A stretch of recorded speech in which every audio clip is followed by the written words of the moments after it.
Welcome to Shift Change here on Surge Sports. We have a packed house tonight here to talk all things Olympic hockey, NHL, and so much more. I'm Elijah Weintraub. We got Frank. We got Luigi Scoop. We got David. We got Brandon. We got Robert. We got a full panel. How is everybody doing today? I wore my Canucks jersey just for this, even though it doesn't really make sense. But this is the No, only it time I doesn't. can wear it. Is on this show, because anytime I wear it, I'm gonna get crucified anyway because we suck. Hey, it's going to be about Listen, Team you- USA listen. tonight, though. Well, yeah. Hey, one of the former players that we love so much that got ruthlessly traded from my roster to Minnesota for a bag of chips is on that roster, so it's fine. Let's say hello to everybody else. Frank, how are we doing today? Pretty good, Eli. How you doing? Doing great. Scoop, how's it going? Good to see you guys tonight, and glad to be on to celebrate a pretty exciting couple days for y'all, or with y'all rather. Brandon, how are we doing? Doing good, doing good. And Nicole, Gizzi, how are we? I'm on cloud 9. Celebrating that U.S. victory, and I'm wearing Seattle because Seattle is also a champion, just like Team USA hockey. And Are you a Seahawks fan? Do we have I am another a one? Seahawks fan. Yes, I am a Seahawks fan. yes. I'm I happy live in. about it. I literally live in Seattle, dude. That's my home. That's- I'm right. I'm in a stupid suburb of Seattle. So there we go. That's awesome. So let's talk about the game last night, or yesterday morning, rather. Team USA men's and women both won 2-1 in overtime. But let's start off with the men's. Jack Hughes, the overtime winner. You can consider it a Hughes Bowl, with Quinn Hughes also scoring an overtime game winner to send them to the gold game for Team USA. What stood out to you in each game? And then we're going to get to some photos and to some videos in a moment. I'll start with ladies first. Nicole, Gizzi, what were your thoughts on the game? My first thought is that if the U.S. did not have Connor Hellebuck in net for that game, they would have lost. He was this team's Jim Craig. If it wasn't for him and that glorious stick save on Connor McDavid, they would have lost. He kept them in this game, even though the second and third periods were all Canada. If it wasn't for him, I don't think we'd even be talking about this right now, and I think it would be a completely different story. He deserves all the flowers. He deserves to be a Hockey Hall of Famer just for that performance on its own. Brandon, you want to take it? Yeah, I mean, just from the first period, like first 5 minutes on, you could see that Connor was locked in. I just think that, I mean, I know people are talking about, like, framing, Jack Hughes with his chipped teeth and, whatever, framing that hanging it in the Louvre. But that stick save that Hellebuck makes reaching behind him on an empty net pretty much is probably the highlight, not just of the game. That's the highlight of the tournament. That's the highlight of hockey in general, probably for the next decade. It was huge. I mean, I said to everybody, I was on a Discord call yesterday. I said to everybody, like, not just thank God for him, but honestly, the U.S. was getting pushed around pretty good almost all three periods. And if it wasn't for him, that game is probably like a 7-0 final score. So can't say enough about his performance, and I can't say enough about. I mean, listen, you gotta talk about Jack Hughes too. I mean, a few of us are Devils fans in here. I just think that, I mean, hey, you're the leading goal scorer of the tournament for the team. You're one of the higher, point getters, him and Quinn, both brothers. And to end it like that, I said to a few people too, that I was like, late in that third period when I saw Jack get a little more ice time, I was like, okay, he's the only one really doing anything since that first goal out there. So I was like, I have a feeling he's going to turn it up and I'm going to find another level and kind of get this done for us. And sure as hell, got a game on his stick right into the net. So can't complain. That was a gutsy effort by really the entire team because we were the underdogs coming in. So couldn't be prouder to be an American. Could not be prouder. Could have said it better. Robert, I'm going to go to you. I'm kind of pissed off. I'm kind of pissed off at both U.S. and Canada. Not as much on the women's side because I thought the U.S. had it all the way through. I mean, whatever. But on the men's side, I was pissed with both of them the whole way through. I think they played some awful hockey the whole way through. And I'm just being real. Like, the U.S. and Canada throughout pretty much all of their matchups played almost no defense at critical points. I mean, this group was built on forwards and as much offense as humanly possible. Mhm. And that was a problem. I like that. Like, I looked at Canada against Czechia. I looked at US against Sweden. And I was like, they should have lost, both of them. They should have lost easily because defensively they were just not good. And they were not good the whole tournament. And then Canada specifically, I'll be honest, this was coming because Canada had games against Czechia, for example. And I think there was one more that I'm missing that I can't think of. Canada was better in a lot of their games that they had a tight score because they had more shots, but defensively they were just bad. And that's kind of how I felt yesterday. I was like, okay, which defense is going to be worse? And for me, it was really the U.S. defensively was just Hollebuck, but Canada should be ashamed at how they played. And I'm not joking because when I think back to 2010 at what happened in that game, it was very similar. I watched that 2010 game like at least 10 times trying to figure out what the hell happened growing up because I was like, what happened here? It was the same thing. The U.S. were terrible defensively for that entire game, and it was just the flip of that here. Canada was worse defensively, and the Olympics, and, funny enough, as Nicole knows from watching figure skating, for an example, the Olympics really, it's about the smallest possible detail. Are you mentally prepared for the challenges you're going to face? And if you're not, and that's the thing. And my last point, Sidney Crosby should have been out there. And I'm really upset that he wasn't because, and I understand he wanted the young guys to play. It was his decision. But I felt that without Sidney Crosby, this team was so different because they need his leadership. They need him on the ice because they made so many mistakes because mentally, even though Canada was better, especially in the second and third period, mentally the U.S. was in it the whole way through.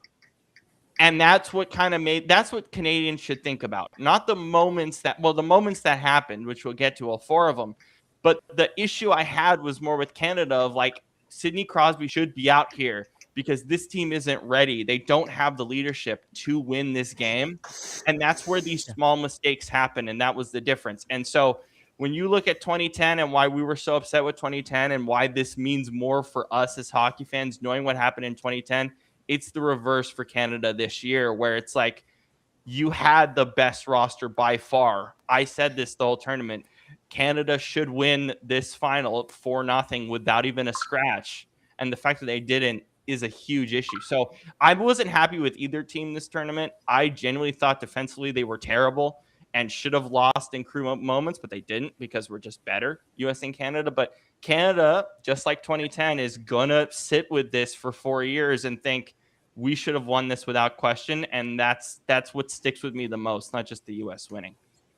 I'm going to add more to that in a second, but I want to get to the rest of the crew that hasn't had a chance to talk. So I'm going to start with Scoop. Scoop, what were your thoughts on the game?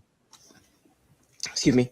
Well, definitely, I watching the final second. Like I was, and I'm sure that I know that this is far from the only. I was far from the only one who experienced this, but watching the final second, when the shot went in, it took me like 2 or 3 seconds to process what had just happened. You're right. Because like. I mean, I think for a solid 4 seconds, the only one who knew that Jack Hughes sent that in was Jack Hughes, because and that's just kind of shout out to a co-host of Robert, Brandon, and myself on another show, Shane Hansen, who has joked repeatedly that his biggest issue with hockey is having trouble following the puck. And I understand it when they have a situation like that. I hate that. Yeah, of course. I understand it when you have a situation like that because I was just going back and forth. But like I said that, or like you guys said, he really helps with that. I think to talk about some of the other guys that we haven't discussed just yet. I think Thompson took you miss 100% of the shots you don't take a little too literally, taking 4 yesterday and not making a single one of them. But respect for the aggressiveness. I think I was additionally impressed by the fact that we were able to win that game, having attempted about 2/3 of the number of shots that they did. So they say that the shots were falling. In this case, the shots were or at least the 2 shots were going in. They weren't going in as well for Canada. I agree with a lot of what Robert said about the defense. He put that a lot better than I could. But just on an individual basis, you guys already talked about Hellebuck, but on an individual basis, I mean, again, it was we all know who it really came down to. It was Hughes, Matthews, Boldy, Varinsky. I'm sorry if I'm mispronouncing that. But there was a solid effort by a good number of players. But like Rob said, it was going to come down to, I think, either who was better offensively or who was worse defensively. And, I think that I would just echo that part of what he said to close out. Dave, I'm going to go to you next. What were your thoughts on the game? Well, to put it in a word or two, heart-stopping. Yeah. Seeing 60 minutes of Canada going into the U.S. zone, and then every shot that just goes off, you're hoping Hellebuck can stop the puck. I mean, I can speak for other Devils fans here. When you see a shot go on Markey or Alling, you don't know if they're going to stop it or not. Of course. So when it comes to Hellebuck, you have that little bit more confidence in there. But, it's kind of like this. The pace ramped up, personally. Because, period 1, you don't know. It's like, okay, if something happens, shake it off. Period 2, you're like, okay, this is where you got to start being serious. Third period, shut them down. It's like, if you're up or if you're behind, just shut them down. Try to get a lead back or try to score more. And it's like, as Herb Brooks once said, great moments are made by great opportunities. And what happened in overtime? A great opportunity made a great moment by Jack Hughes. So it's like the miracle. It wasn't a miracle on ice per se. It's a rivalry between the U.S. and Canada. It's happened for years. But I want to say that the ghosts were there in Jack Hughes's corner when that shot went off. It went in. So I was happy about that. Everyone in the country's happy about that. I respect to Canada. They're a great team, and we'll just see how it happens in 4 years again in France. And now French before I Alps, get, my God, French Alps is going to be. They're playing in a soccer arena. Oh, I know. It'd be crazy. it's very interesting, let me tell you. Before I get to Frank and his thoughts, I want to show this video that he sent to us from his watch party that he went to at 8:30 in the morning on the East Coast time, which I think that's insane to begin with. But let's take a look at one of the clips he shared with us.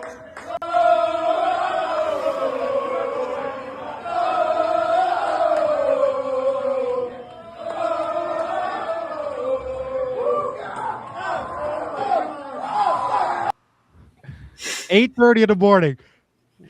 Describe what it was like in there. Well, first of all, I like that other video a lot better. That was right after the goal scored, the one that I sent you. But yes, I'm going to get that up soon. Yep. But it was actually pretty strange getting there that early in the morning, and we were pretty exhausted by noon or 1 o'clock. So, but there was a great crowd there. Everybody was really into it, and getting to this will tie into my thoughts of the game. I mean, I agree with a lot of what everybody else said, especially about Connor Hellebuck following the puck. I missed it too. I didn't realize it went in. I did not see it. Even on the replay, I'm having trouble watching it go in from the angle that they showed it live on. But I was expecting a low-scoring game, and I was hoping we'd be able to pull out a 2-1 win. I just wasn't expecting Canada to put on as much pressure as they did and really take it to us for the last period and a half, almost 2 full periods. And we were pretty fortunate. And I was just saying, let's get to overtime. Maybe we could catch some of that overtime magic like we have with the Devils when Jack Hughes or Nemec or somebody could come through for the Devils. And unbelievably, it was Jack Hughes, which is what I was hoping to see. And seems like he's healthy now, despite missing a few teeth. But he looks like he's ready for the rest of the season. I don't know if the Devils could overcome the 11 points that they're out of the wild card spot, but it was nice to get everybody pumped up. I'm sure there's going to be some huge USA chants when next game he plays in. I'm going to go ahead and show that other video. I'm going to share the screen so we could see it. And here's that other video.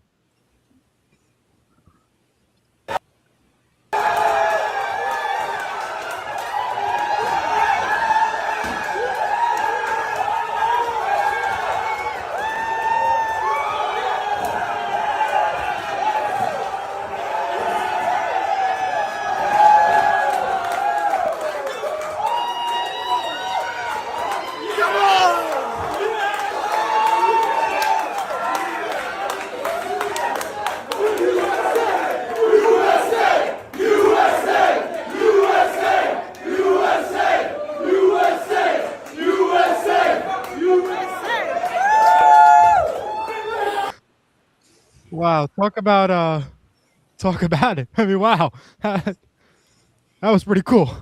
No, that was, as I said, it was fun, and it's weird. There's, a few drinks hit you hard at 8 in the morning.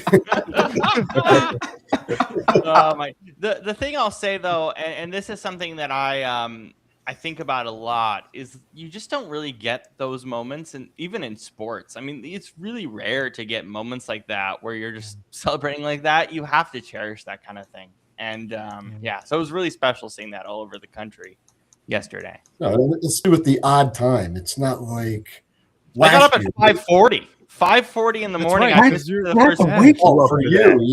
Well, no, Your sleep schedule the last 2 weeks has been bonkers. I know, but the thing is, I was gonna get up at 5, but I was playing Battlefield 6 and trying to get it done, and so I went to bed at 2, and I was like, you know what? If I'm a little bit late, I'm recording it. I can speed through it. I'm sports. You're the one calling me when I'm still asleep at 8 o'clock in the morning. Yo, are you ready for this Japan Korea WBC game? I'm like, no, I'm not. I'm trying to sleep. But then this time I call you, you don't pick up, and I'm like, oh, he must be asleep, because I'm like, there's no way. But I wasn't too worried about it, because I was like, that's the first period. I'll be fine. I sped through it, and then I was like, and then I went, and when I literally, like, at 8 p.m. that day, because I was watching the Sounders game, which was stupid later that day, I was wobbling. I couldn't move because I was like, I'm running on 4 hours of sleep. I'm wobbling. I look like I'm drunk, but I'm not. I'm just tired. I was wobbling. I was like, what is happening here? I need to get to that as quick as possible. It was fun, though. It was a good 2 weeks. It was fun. It was fun to wake up early for 2 weeks. That sounds like a great 2 weeks, let me tell you. But I want to get my thoughts on the game, and then we'll open up the floor to everybody. Yeah, no Crosby made the whole difference to the game, I think, for Team Canada. They had the best roster. I thought they were going to win the game personally. Before the game even started, I said Canada, despite them, not playing as great a couple games from the start, I said Canada had the roster. They were ready to go. They won the Olympics previously. They won the Four Nations tournament last year. And all I know is to the NHL. And that's going to be my next question coming up. Next year, I don't want an all-star game. Bring back Four Nations or expand the Four Nations. Elijah, keep they can't. the fighting. They can't. Why You not? guys know this, right? They can't, because they're making the World Cup, and the World Cup's in 2 years. So they're doing the All-Star game next year and the World Cup the year after. So they're making it bigger. So they're not doing the Four Nations next year. That's not possible. Well, they still could. It's still possible. You never know. It's still possible, but they don't want to risk it. So they're not going to do it. They're going to. I mean, they could, but I would be. I think what's going to happen, and based on what Gary Bettman has said, is they want to build up the World Cup a lot more. The World Cup of hockey, which is I think it's in 2 years. So that's what they're going to do. They're going to do a regular All-Star game next year, and then we're going to have the World Cup. They don't want these guys smoking each other's asses every year for 2 weeks. They don't want that. The teams will hate it. That's right. But I mean, if you limit it though, Four Nations, it was a short little run, little tournament. We saw fighting, and that's what made Four Nations so great. And I know that when the World Cup comes around, if when they're planning this, bring the fighting, because Olympics you couldn't see the fighting. Yeah. Well, okay. Can I speak? I'm sorry. Can I speak on the Olympic fighting thing? Because this is an Olympic issue that I have a big issue with. The Olympics treat themselves with so much pageantry, but behind the scenes, it's just a cluster, and that's why there's no fighting. Because it's a pageantry thing. these are sports for the elite. Hockey ain't. I want to punch somebody. I don't care about being an elite. I want to punch somebody. So like the thing, that's the thing. Hockey actually doesn't work as a Winter Olympic sport because it is not what the IOC wants. No. So they have to limit it with no fighting, because if they have fighting, then it ruins the structure. You But it neuter ruins the the sport, game though. that way. Yeah, Like- exactly. You ruin the But game that's that what made way. Four Nations so great last year. Yeah, the Yeah. refight to 9 seconds. That's what made it like I want it back any day over an All-Star game, and that's why like I know that they're planning the World Cup and I want to Oh, see exactly. I Four want to Nations watch. again. I I want to wanna- see Canada, US again. I want to watch Brady Tkachuk beat someone's ass. Yes, I want to see Hughes actually score a goal that counts and matters in the US. And that's You the know? thing. That's the other part of it too. That's what kind of made me upset watching the U.S. women. I'm like, this is as close to the men as you're gonna get. I mean, it was so Yeah. physical. Yeah. It was so fun, and it's just like they can't do certain things. They want to go at each other. Let them do it. There's nothing wrong. You saw it in that game yesterday too. Like there was times where both teams are crashing the net and they're pulling each other out of the pile, and it's like the refs are immediately stepping in to pull them apart. It's like, no, Yeah. let them go. Just let them No, go. but they can't, and that's So the thing. they Even with reject the it. woman, They even can't, with but they the should. women's on Thursday pissed me off because I was like, they want to go, let them go. And it's Yeah. even worse for the women. The rules are so much worse, Mhm. and I it's agree with just that like one. let them go. Like it makes me so sad that we just have this whole we think the Olympics are about the elites and pageantry and like no, let them go. Like this is a sport. Let them go. That's the pageantry of it. Let them go. It's I so agree. dumb. It's so dumb. And to anybody who's watching, feel free to comment. Let us know your thoughts. And to anybody here, the floor is open. It's our show. We can say what we want anytime. Wait for my Uh, rant later then. Oh, I can't Oh, wait for that. boy. And before we go into the women's talk, and before we get into that, one question that came up in the comments was about the overtime and the 3-on-3. Should it be 3-on-3 in overtime in these big game situations, or should it be 5-on-5 overtime like the NHL playoffs? What are your thoughts on that? The NHL teams would hate it, and it's a problem. They need to do Yeah. 3-on-3 because they need to end it as quick as possible. Yeah, 3-on-3. Because Yeah. because they're playing an 82-game season already. If someone gets which happened, if someone gets a season-ending injury in the Olympics, the NHL teams are angry. This was the one of the biggest reasons, minus the political aspect, was the fact that they just didn't want the guys to get hurt. That's why they stopped doing it, because guys got hurt too much. So 3-on-3 makes sense just for the health of these guys. It's all about health. Not only that, but I did hear something in the grapevine that the only reason that the NHL and the IOC were able to come to an agreement to have the players there was because they were taking insurance out on these guys. So, for example, with Kevin Fiala, he went down with a season-ending injury. The IOC is going to be paying the Los Angeles Kings for whatever left of his salary is needed for this season because he's unable to go back and compete for LA. Right. So there's a lot of questions now that given he got hurt season ending and that Crosby's not 100% healthy, is that going to make the next 4 years a game time decision for whether the NHLers get to go back? And I really hope that doesn't happen.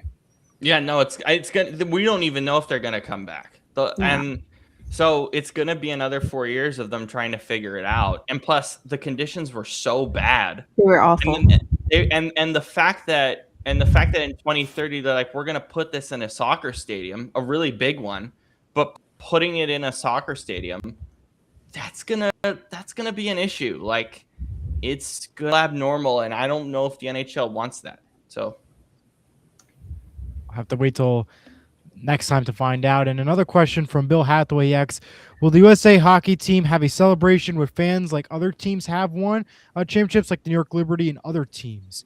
They are expected to go to the State of the Union tomorrow in Washington, D.C., but are we going to see another celebration possibly, or do you think that's all we've seen for them? No chance. If I we're don't talking think about- so. I don't think If we're so. talking about like a parade, no. No, I think they're probably going to do a parade at the end of the year. I think that's what they're probably going to end up doing. But yeah, they're in the middle of the season. They can't. That's true too. That's Yeah. fair. They're point. gonna miss a week though. I think what I heard is that everyone's gonna miss about a week and a half, Yeah. regardless. Which makes Which sense. really stinks, especially like in the Devils' case. We need Jack Hughes back. Oh, maybe badly. I mean, we already lost him already in the beginning of the season because of his injury with a quote unquote knife. A quote unquote A knife. quote unquote knife. It was glass. Well, it was glass, and yeah. But anyway. I still want to know what happened that Yeah, night. I mean, know. glass could be a knife. Never We don't know. gonna I'm going to tell go us. with the quote Oh my- unquote knife It was theory. glass. It was glass. They Could be a knife, reported we that don't- it was glass. Yeah, it could- He We all got know- a deep cut on glass. Yeah, we know Again, that, that's but what I they want to know say, what actually but happened. Like, Quote you knife know, had like, to be. Have you ever gotten Somehow, cut? right? That's the thing. That's the thing that I keep telling Brandon when he's upset about Jack Hughes. Have you guys ever gotten cut by glass, like a deep cut? That thing sucks. No, because I'm not slamming my hand into a beer glass, or whatever. Like, why are you in that situation to begin with? How, like, is he getting drunk? Like, what happened there? Oh, absolutely. I mean, did you probably. not? Of course. see Did you just not see the post game interviews? Yeah, with Well, Tarico. I mean, yeah, they were sauced, but like, I can't understand that. Like, you're that drunk that you get a deep cut on your hand that bad that you almost sever your fingers off. Like, is this like the WWE where you got power bombed through the table? Like, what is happening here? How does that even happen in the first place? I don't understand. Because it's an accident. Crap happens. Like that? I've never Yes. seen that before. Crap happens, dude.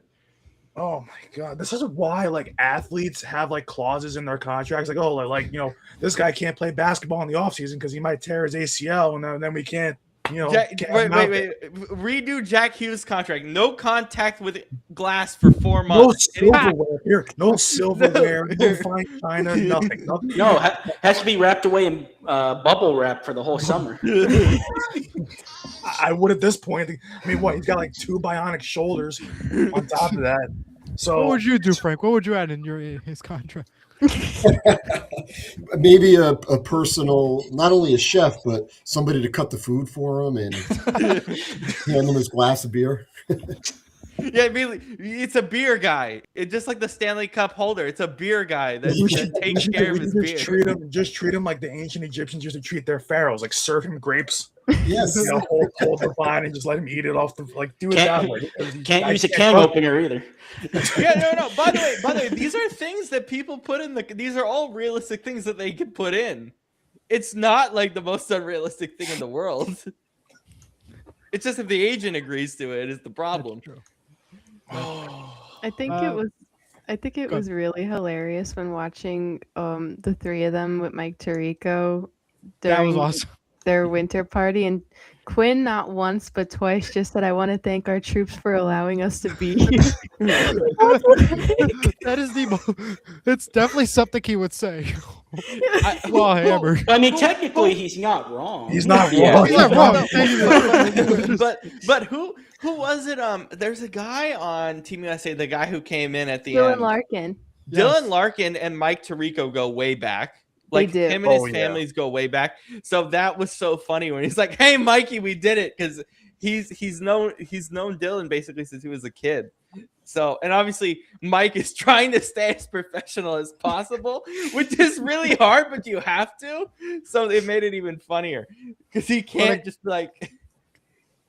I gotta shout out Mike Tirico and Kenny Albert. I mean, the closing They by did Mike Tirico at incredible. the end and Kenny Albert, all his calls, both the men and the women, they were spectacular. I mean, you couldn't ask for the better duo to be there to call the Olympics and to represent NBC for the Olympics on hockey level.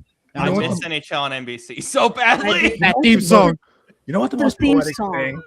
You know what the most poetic thing about this Olympics was? Well, that golden goal, especially. Look, it was funny. I was going to bring this point up earlier, and I should have. But we talk about, you know, like having ghosts, you know, kind of watching over you or whatever.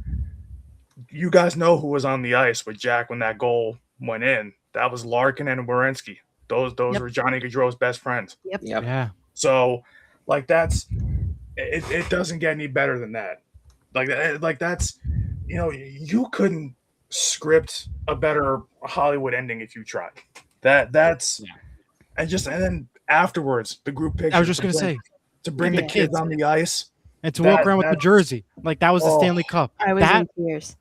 that would for every hockey fan who watches it, that was a touching moment. You had to sit Yeah. there and go, wow, that's just the if true you didn't American spirit cry- right there. If you didn't cry seeing that photo, you're not human. Yeah, exactly. Oh, absolutely. Mm-hmm. I mean, it was just touching to see them walk off the ice before the picture, grab the kids, and join them. To have Yeah. them sit there and take that photo with them, and to just walk around like that was a Stanley Cup instead of the gold medal with with the jersey. That was touching. That's what the definition of sports is all about. Mhm. Oh, You know, yeah. that was awesome. And Johnny on was another- a part of the team, right? He's like, there's jerseys just in the locker. Yeah. Yeah. He was really part of that group the whole Oh, way yeah. He through. was there the entire time in his spirit. Yeah. That was him telling Oh, yeah. Hughes gets that goal. People forget that hockey is hockey. I mean, I would argue it's a bigger brotherhood than any of the other sports out there. Oh, Oh, thousand yeah. percent. 100%. Hockey It's close. guys stick together like their life. That's their life. Those boys in the locker room, their coaches, those are friends, mentors. Those are people that you keep with you to the day you die and even beyond. Obviously, with Johnny being there in spirit, pretty much. So it's incredible. Like you can't help. We talk about how the game went, like how the U.S. got beat up for most of the game, but it's also fitting too because how often just in world history, especially early on, like the U.S. has always been the country of underdogs. Yep. So Yeah. like it's really fitting that it happened the way it did. Like could the game have been better for the U.S. like defensively? Sure, but we're nitpicking here. Like they won, and they won probably the best way possible. Yeah. So that's the biggest takeaway I think from all of I this. said it after it was done. The two greatest hockey games I've ever seen is 2010, that gold medal final. Regardless Absolutely. that losing, I thought it was just incredible. And then this is the first one. This beat it by a mile. Just because of everything. This is the greatest hockey game I've ever seen. It's not even close. Bobby, who is part of Surge Sports, he's the one in charge. He's the one that gave us the opportunity. He says, "Welcome to Surge Sports," and thank you to Bobby for allowing Thank you. us to do this tonight, and hopefully for the rest of the future going forward. So thank you again to Bobby. Let's go ahead and talk about the women's game, and then we'll go back to the men in a little bit because I'll put up the Nicole Gizzi Team USA ice cream cake from So looks like good. Carvel. Yeah. We had to. We had You to. had to do it. Jiminy We had to, of Cricket. course. And how about Team USA Women's? They won the gold. Megan Keller in overtime with the goal, an unbelievable goal. I mean, the move in and It the was goal. so dirty. I loved it. That was what an ending, and what a way to head into the weekend, into the men's games that we were eventually going to see. That was awesome. That game for the women. Everybody in the national anthem, everybody singing together, the crowd. That was awesome. And now, if U.S. men would have lost, that would have been the highlight of the whole Olympics for us, seeing the women's get the win. But we got to give them a lot of credit because both these hockey teams won. But let's go ahead and let's talk about this women's game. The floor is open. Go ahead, give your thoughts. There's a specific reason we got the best women's hockey tournament of our entire lives, and it's the PWHL. Yes. The PWHL. I tell people all the time, like with women's sports, I'm like, you guys are missing out. This is like, you guys are missing out all the time on women's sports. I tell people who are like, oh, I don't care, it's not quality. I'm like, shut up. You guys aren't just keeping track of it. As I don't watch it, I don't have time always to watch it, but I keep track of it in the same way I do the men, because it's incredible what these guys do, or what these women do, I should say. And when you watch this tournament, especially with the U.S. side, I mean, the U.S. had two or three lines that were all teammates on PWHL teams. I think our first line was the first line was the Seattle women's team. That was their whole line. So the PWHL deserves a lot of credit for both the American and the women's side, because we haven't had an opportunity like this where they're playing together in a professional setting. And it really helps them to have a good Olympics, because I don't think a lot of people notice the type of quality that these women have. And if you've been at least keeping track of the PWHL this year, it's been incredible top to bottom. Just the highlights and different things. And so this is a huge momentum boost for them. Starting a women's league is really tough. The NWSL can give you a lot of reasons as to why that's hard, because the money is never really there. And it's going to be an issue for the PWHL moving forward, but this is going to be a huge boost. So honestly, yeah, the U.S. women were heads over tails above everybody, but the primary reason is the PWHL because of the camaraderie that they had. You're absolutely right about women's sports growing, because the WNBA, for example, once Caitlin Clark got into the WNBA, that just grew to a huge another level, pretty much. And it's gonna be sad because we're not gonna play it. We're not gonna play WNBA games this year. We're not, because of the CBA right now. But the players deserve what they're asking for, so we'll see. But which again, it's a good time for the players as well to be like, hey, let's go. We want more support. We want more. This across the board. We want more, and so that's good. And this just helps. This helps the players. It helps the PWHL. You're going to see it skyrocket over the next few months. It's been amazing. So it's a huge boost. But the PWHL deserves a lot of credit, because this set up what was, in my opinion, the best women's hockey tournament we've ever seen, top to bottom. Oh yeah. And Brandon just sent us this photo just now. Mm-hmm. What a photo! I mean, that really justified what happened and that celebratory moment in that game for the USA. Brandon, you were watching the game. Tell us what your thoughts about it. You sent us this photo. What are your thoughts?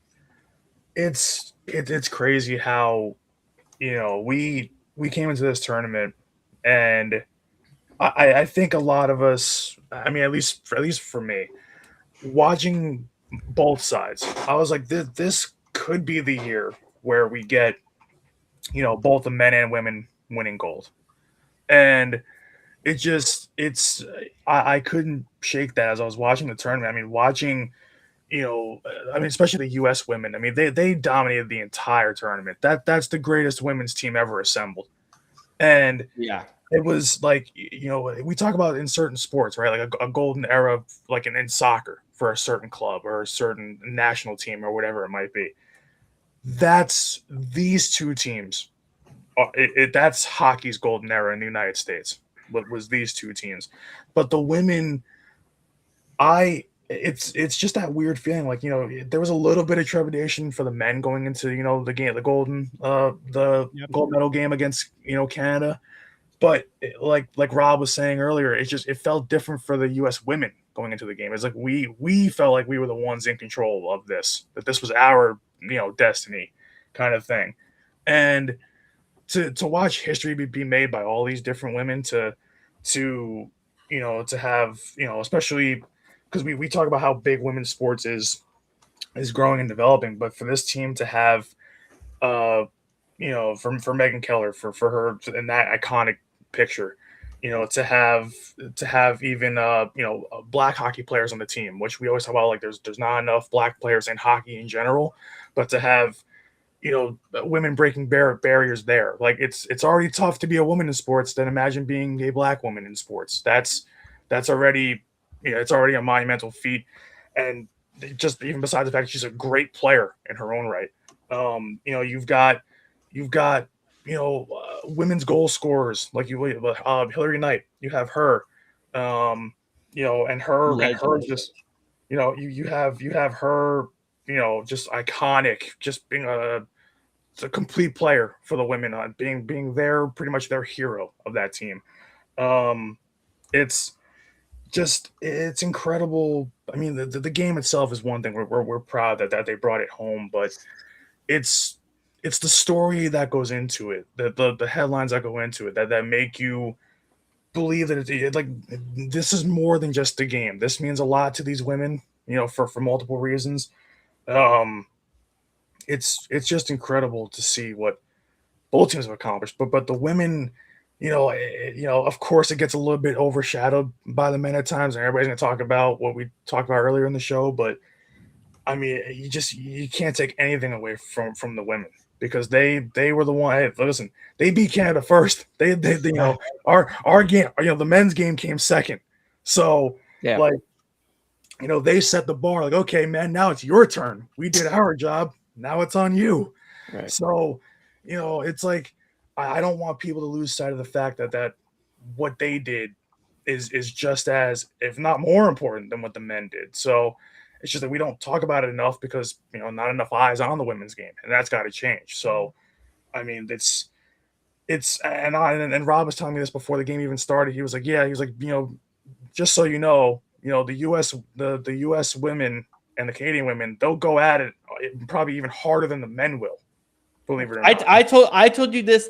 We were watching USA Czechia, that first game for the men, and I was like, or for the women, and before the game started, I was like, dude, you have to understand that this is going to be as close, if not better, than the men's tournament for the U.S. women. Yeah, and I told you before, and you're like, no way, and I'm pretty sure I hit that bar pretty clear. Yeah. No, you didn't get to the bar. You went over the bar. Yeah. I didn't expect to be as invested. In the early games, I was like, okay, it's the U.S. women. I know that they're so dominant. I know that they're really good. I know that they're going to beat up on a lot of these teams and whatever the case may be. But the more I started watching them during the tournament, this is the first time I'm really seeing them. The more I was like, okay, now I'm invested. Now we've got the storylines in play for some of these players. We've got, like I said, that kind of golden era where all these players on this team come from a bunch of different walks of life, but a lot of them come from the PWHL, and that's already been growing a lot. I mean, we have our own team at the Rock, that every other night or whatever the case may be. I forget how long their season is, but they're the New York Sirens. They're playing the games at the Rock, so often, and they're actually drawing decent crowds. It's not like they're playing a game at MSG against Seattle, in a few weeks, I think. So they're awesome. Drawing, yeah. So it's you can see that people are really getting invested into the women's game, and that's important. And that's also why them taking home the gold before the men did it. It's important. It's that's what set the tone. Yeah. It's all about setting a tone, especially in hockey. So it's incredible. It's just incredible what they went through to get to this point, especially because when you got to think about it too, when these girls started playing hockey, when they were little girls, nobody cared. Nobody. You had to play with the boys. You had to play with the boys in order to get any traction. Yep, just for someone to even notice your skills. There just weren't women's teams. It's crazy to think about that. We forget that women's sports, professionally, is still a very, very brand new thing. It's in its infancy still. So it's so to watch them be as dominant as they were, to be as special as this run was, and like I said, to do it first before the men did it. I know that's a lot of that is scheduling, but for them to do it first, to set that bar for the men to follow, that is going to young girls are going to see that and want to be like them. Absolutely. And that's huge, because we need more things to believe in this country. We need more positive stories. Hell yeah. With everything that's going on. So absolutely, it's perfect. Nicole, what are your thoughts on the game? I mean, are you representing the USA? You were the first person, texting all of us about this. What are your thoughts? I knew going into this tournament that not only was the Team USA women's hockey team stacked, but majority of the men's teams were going to be incredibly stacked. I remember telling Rob on What's the Scoop that look out for Sweden because they're going to be a force to reckon with, and that proved to be true with all that talent. It's really crazy to watch most of these guys, especially former Devils like Arcaroli representing Finland and Tomas Tatar representing Slovakia. Yeah. It was just wild seeing them get to have their moments too. And Arcaroli ended up getting a bronze medal out of that, which is crazy. Yeah. I'm so sad that the Olympics are over because I really enjoy rooting for my country, whether it's Summer Olympics or Winter Olympics. But you all know I'm obsessed with hockey more than any other sport in the world. Maybe I'm a curling fan now too because that's all that was on in the mornings. Oh, and so good. That was curling, fun. Curling was so good. I watched that. I watched that for the first time. I think it was 2 days ago. Because I told you. Because I told you. I said it was good. You didn't believe me. Anyway, go Scoop. Sorry. Go. I don't remember what I was going to say now. Damn it! No, continue. Tell me about the man. curling. Yeah. So no, and my mom was home, so we ended up I flipped it on and we both because she just basically was saying whatever's on for the Olympics, I want to watch it. So I flipped it on and it happened to be curling, and I didn't think I figured it was gonna be one of those things that I was gonna keep on for like a couple minutes and then go to something else, but it was really Exciting. it was really fun to watch. And I remember just being like, I was really trying to understand it more as I went along. Cause like, again, I very much didn't know the rules. I couldn't tell if they were brushing the ice I couldn't tell if they were trying to make the ice more flat or less, or more smooth or less smooth. I didn't know. So I was want that job. All I know. so I was watching that, and just the way that within a matter of minutes, my mom and I were so invested on watching them get the thing to the middle of as close as The house. the house. Thank you. Yep. As like close as possible, and I was very confused. I was trying to figure out, okay, is the middle one with the Olympic logo, does that still count as points? Like I genuinely didn't know what I was doing. It's actually a lot simpler than it is. It's just the closest to the house wins the point. Yeah, well, I didn't know if the Really middle part weird. counted because I didn't know if the middle part counted. So anyway, I was just asking myself we were both kind of asking ourselves ridiculous questions. But within a matter, I would say 5 minutes, like we both were like actively invested in this whole thing. And it was just a lot more engaging than I would have expected. Because I mean, Rob remembers this. I basically said this just looks like shuffleboard on ice to me. And Because it actually is. Or It's bocce shuffleboard. ball. Bocce balls It's like basic. that. It's basically people- chess on ice. That's people all have it is. mentioned both bocce and hello.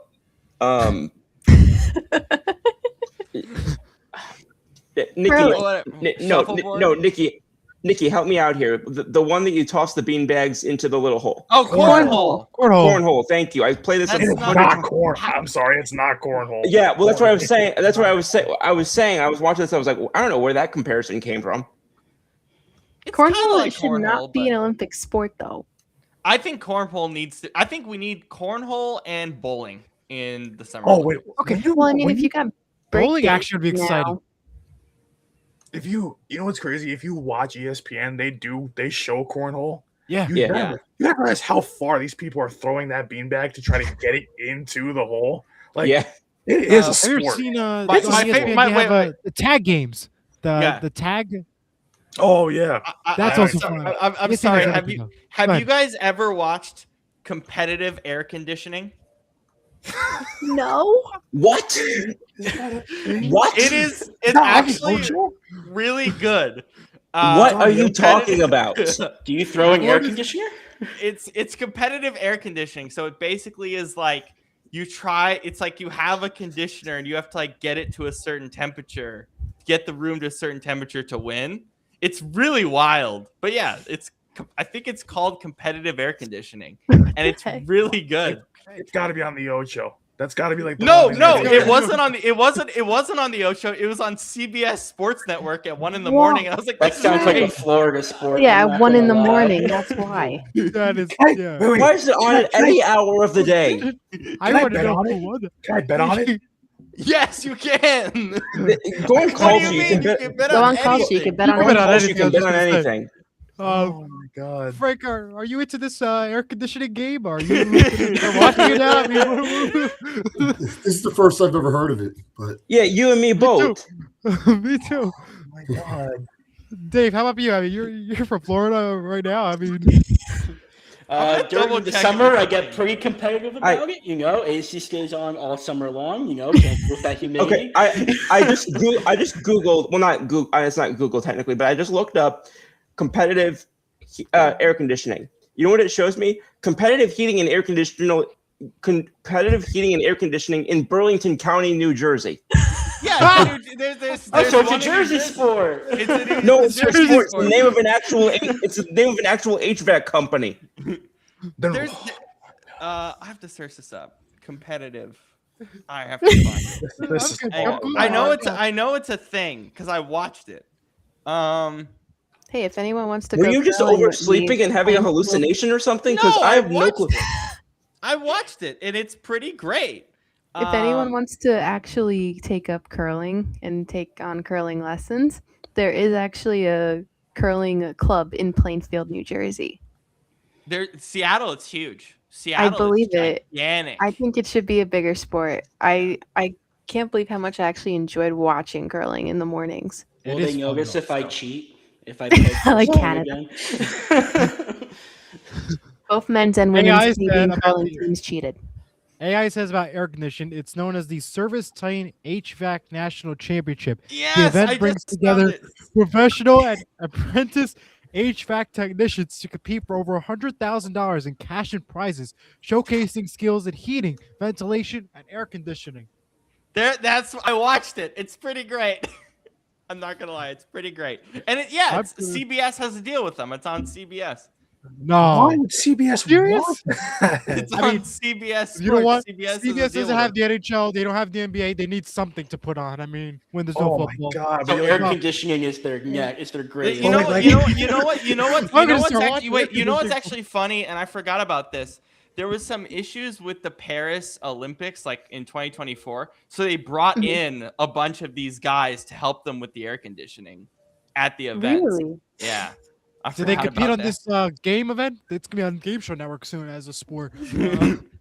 But yeah, CBS Sports Network. It's actually part of their programming. they I could can't wait have to done watch this ultimate now. frisbee. You could have done ultimate frisbee. Probably would have been just as entertaining. I want a jersey of. I mean, that makes far more. I mean, competitive ultimate frisbee. Have you watched how good that is too? Well, that's my good. point. Is Oh, man. that sounds a lot more interesting than competitive air conditioning. Or disc golf. Have you seen Disc that? golf. That's fun. the next one I was gonna. That's the next one I was gonna say was disc golf. Yeah, disc The golf is TGL? fun. No. Okay, Wait, what's that? I found the website. It's in our chat if you're interested. Oh no! I found the actual It's a real website. HVACnationals.com. It's a real. How do you like that? This Oh wow! This has to be a fever. This has to be a fever dream. No, it's a thing, and it's Okay. kind of entertaining. I'm not gonna lie. Back to share what my Elijah. screen to I show call you what what Elijah they're- said. Can I get a jersey with that too? Is there a jersey for competitive air conditioning I can get? I mean, to be honest, the stuff they wear is pretty cool. I just like, shared. They my have screen to show uniforms. They have uniforms. They have How do you- uniforms. What the? I can't believe you guys haven't seen this before. It's kind of sick. Are you're surprised that we haven't heard of this? Yes. Oh. Hey, It's in there's Palm one at Beach. West Palm Beach, Florida, 2025. Oh, that's where my grandfather lived. How do you like Yeah, that? so there's different At-home rounds. challenge kid, pack your bags, in-person qualifiers, and round one. How do you like that? Look at this. Look First at the place, money. $40,000. But you know what's funny? That's not if you know anything about like HVAC and like heating and cooling. That's like chump change to them. They make like $100K a year. These people. Wow. I think we're Bobby. If you're looking for like for Search Sports Plus, Yeah, well, I don't know I'll if do you guys this are, now. I don't know if you guys are seeing all the comments, but I presume this is Bobby. Just said competitive bocce bleep. Let's try that again. Competitive bocce leagues coming to Surge in the future.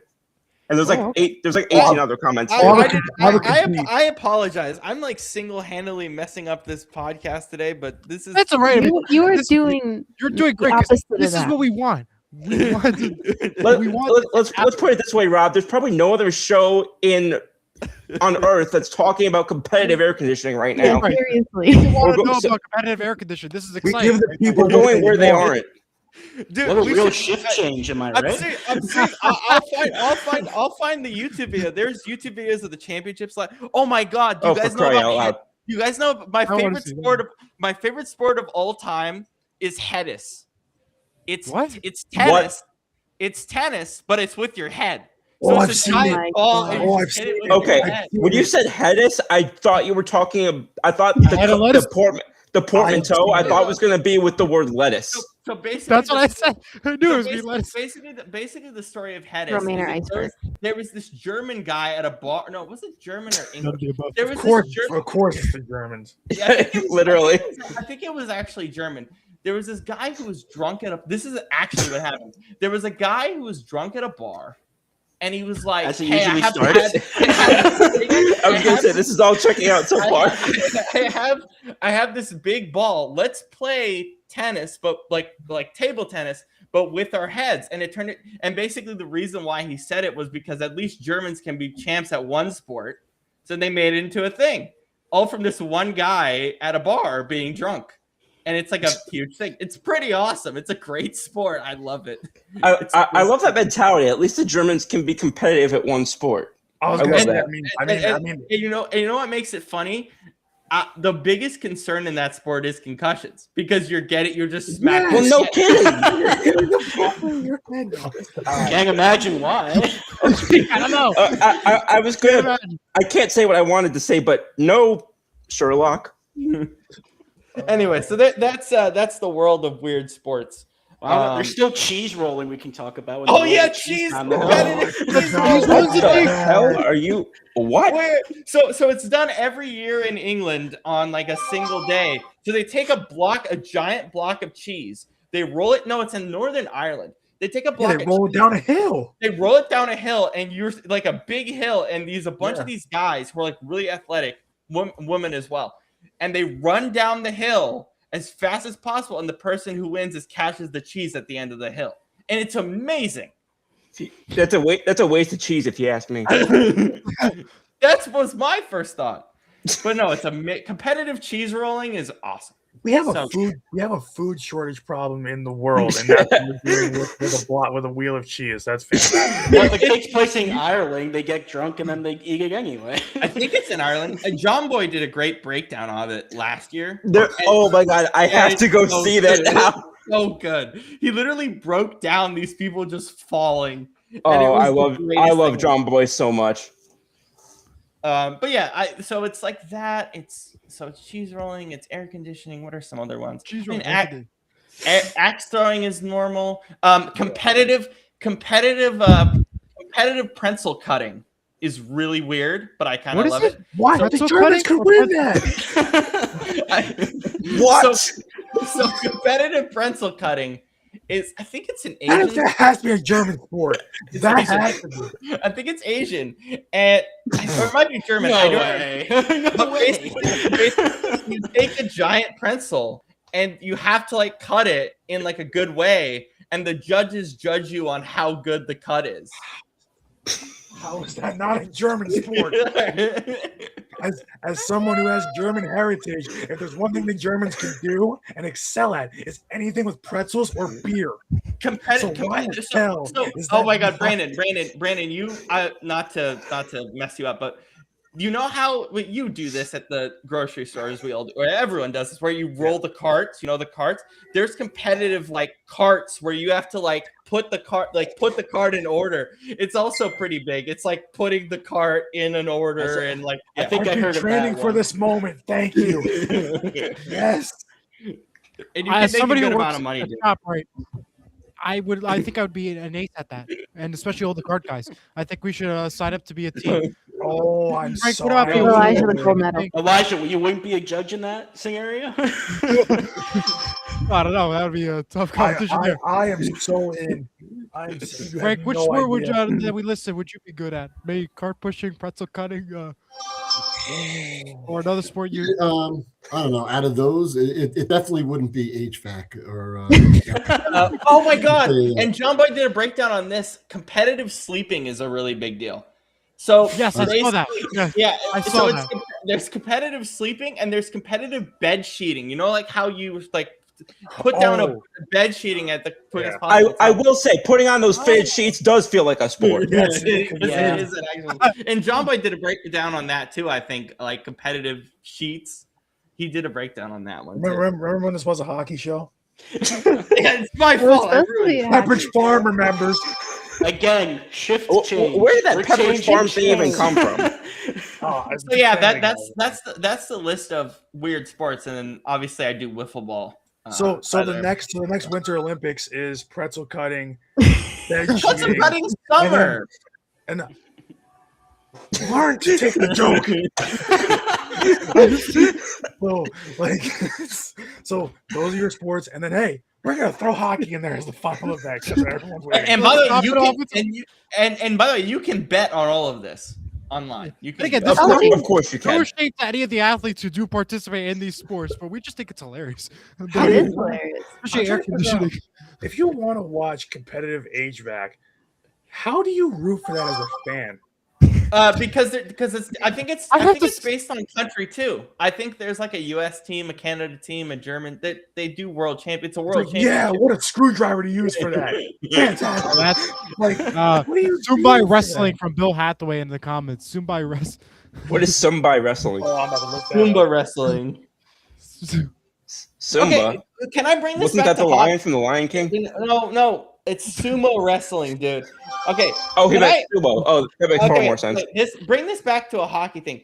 Have you guys ever wondered? Because Sports Science did this years ago. Putting a sumo Honestly. wrestler at goalie doesn't work because they're not athletic enough.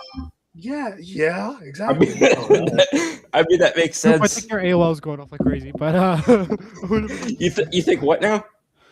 something Whose keeps phone is going off? I think it's your phone. That's I mean, yeah, Yeah, turn off your that's phone, mine. dude. I Sorry. keep telling you to turn off your phone when we're doing the Well, podcast. I didn't know you could hear it. I have Oh, we've been headphones doing the on. entire time. We could hear We just you. decided loud to let you and know an clear. hour and 1 minute later into the show that you're I was waiting I for didn't- someone to say it because I didn't want to be the bad guy. Like, I was like, There's a private chat on here. You could have just DM'd me, Yeah, I wasn't Brandon. thinking Yeah, but about it. we didn't know who it was, but at this point we came to the conclusion it was you. Just an hour But into yeah, the show. At least it's not my TV anymore, Rob. Yeah, that TV annoys me because it makes me want to fall asleep every time, and I'm already tired when we do our It shows. plays the most soothing music.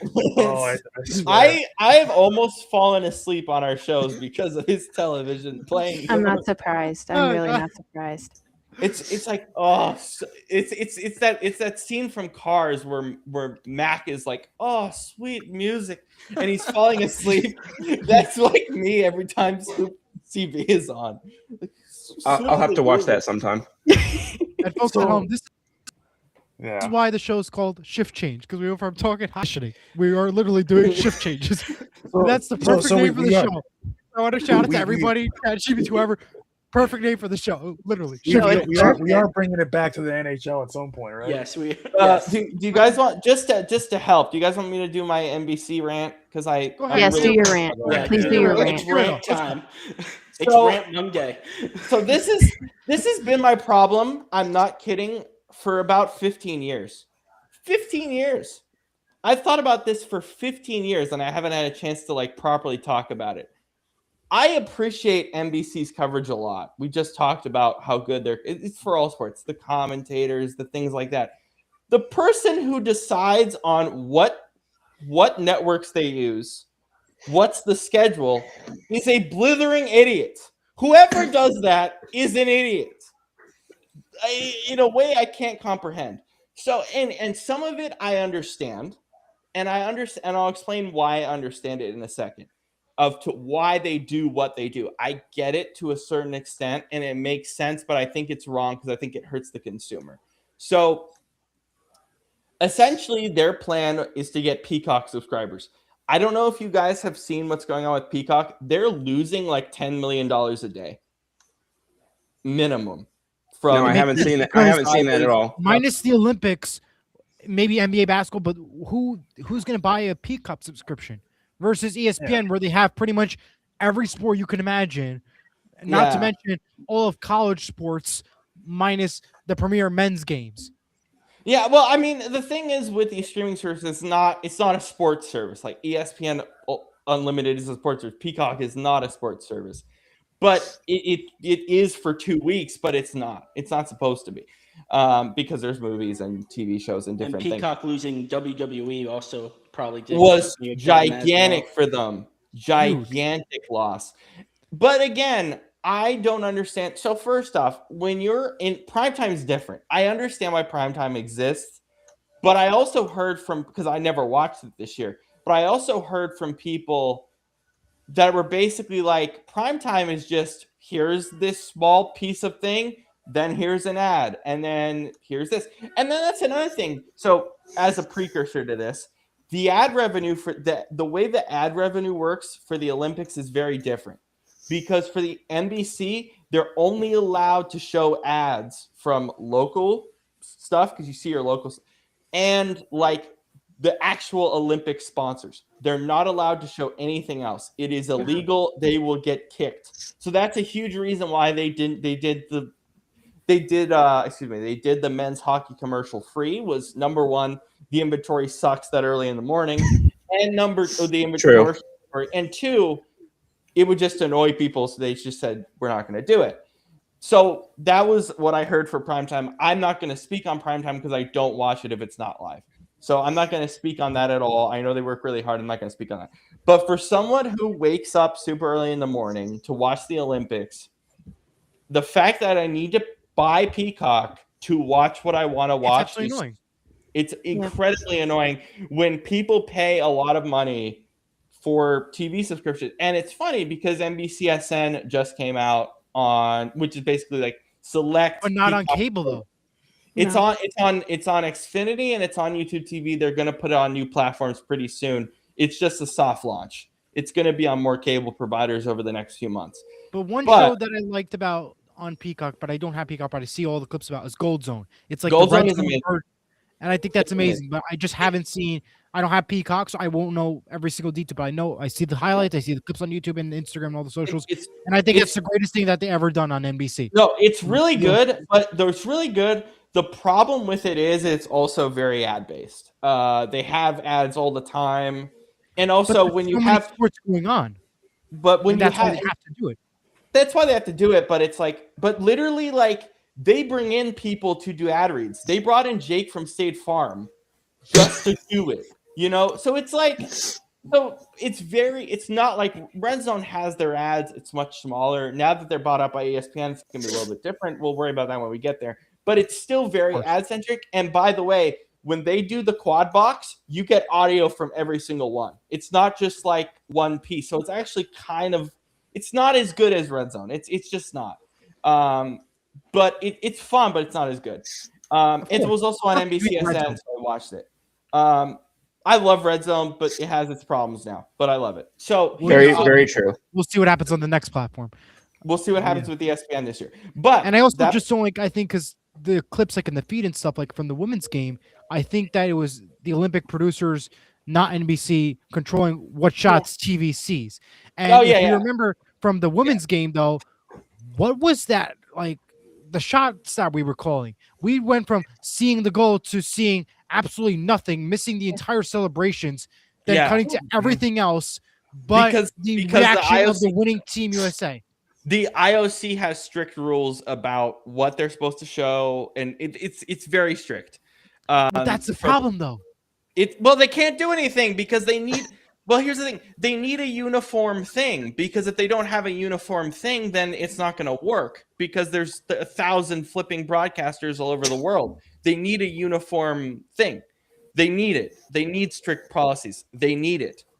It's just facts. That's why they have the broadcast center. It sucks, but they need it, or else the entire thing will not be broadcastable at all. They need it. So that's that thing. But what I've got pissed off about is in past Olympics, think about, and I get it, they split companies. Versat's part of it now, but Versat was still very much involved with this. So NBC Universal split like 2 weeks before the Olympics into two separate companies. I'm not going to get into all those details. One of them is called Versat, which is like USA, Bravo, whatever. They were working together still on the Olympics. They worked together it's still connected in some way. So that was part of why they did what they did as well. But the thing is, if you're waking up that early to watch the Olympics, why are the only two networks that show Olympic coverage that early in the morning USA and sometimes CNBC, when you have Bravo, you have E, you have a bunch of these? And so that's also what pissed me off is the NBC president, the NBC Sports president, when they launched NBCSN, they're like, we want our sports, our inventory, which is what they call it in the business. Sports is inventory. It's value. So I'm going to use it in that way, not ads, but just the Olympics is 2 weeks of inventory, ginormous amount of inventory for ads, whatever. So you have to, and they were like, we're going to put sports on cable for people. That's the point of NBCSN. It's, hey, we're going to put our Peacock sports stuff there for you.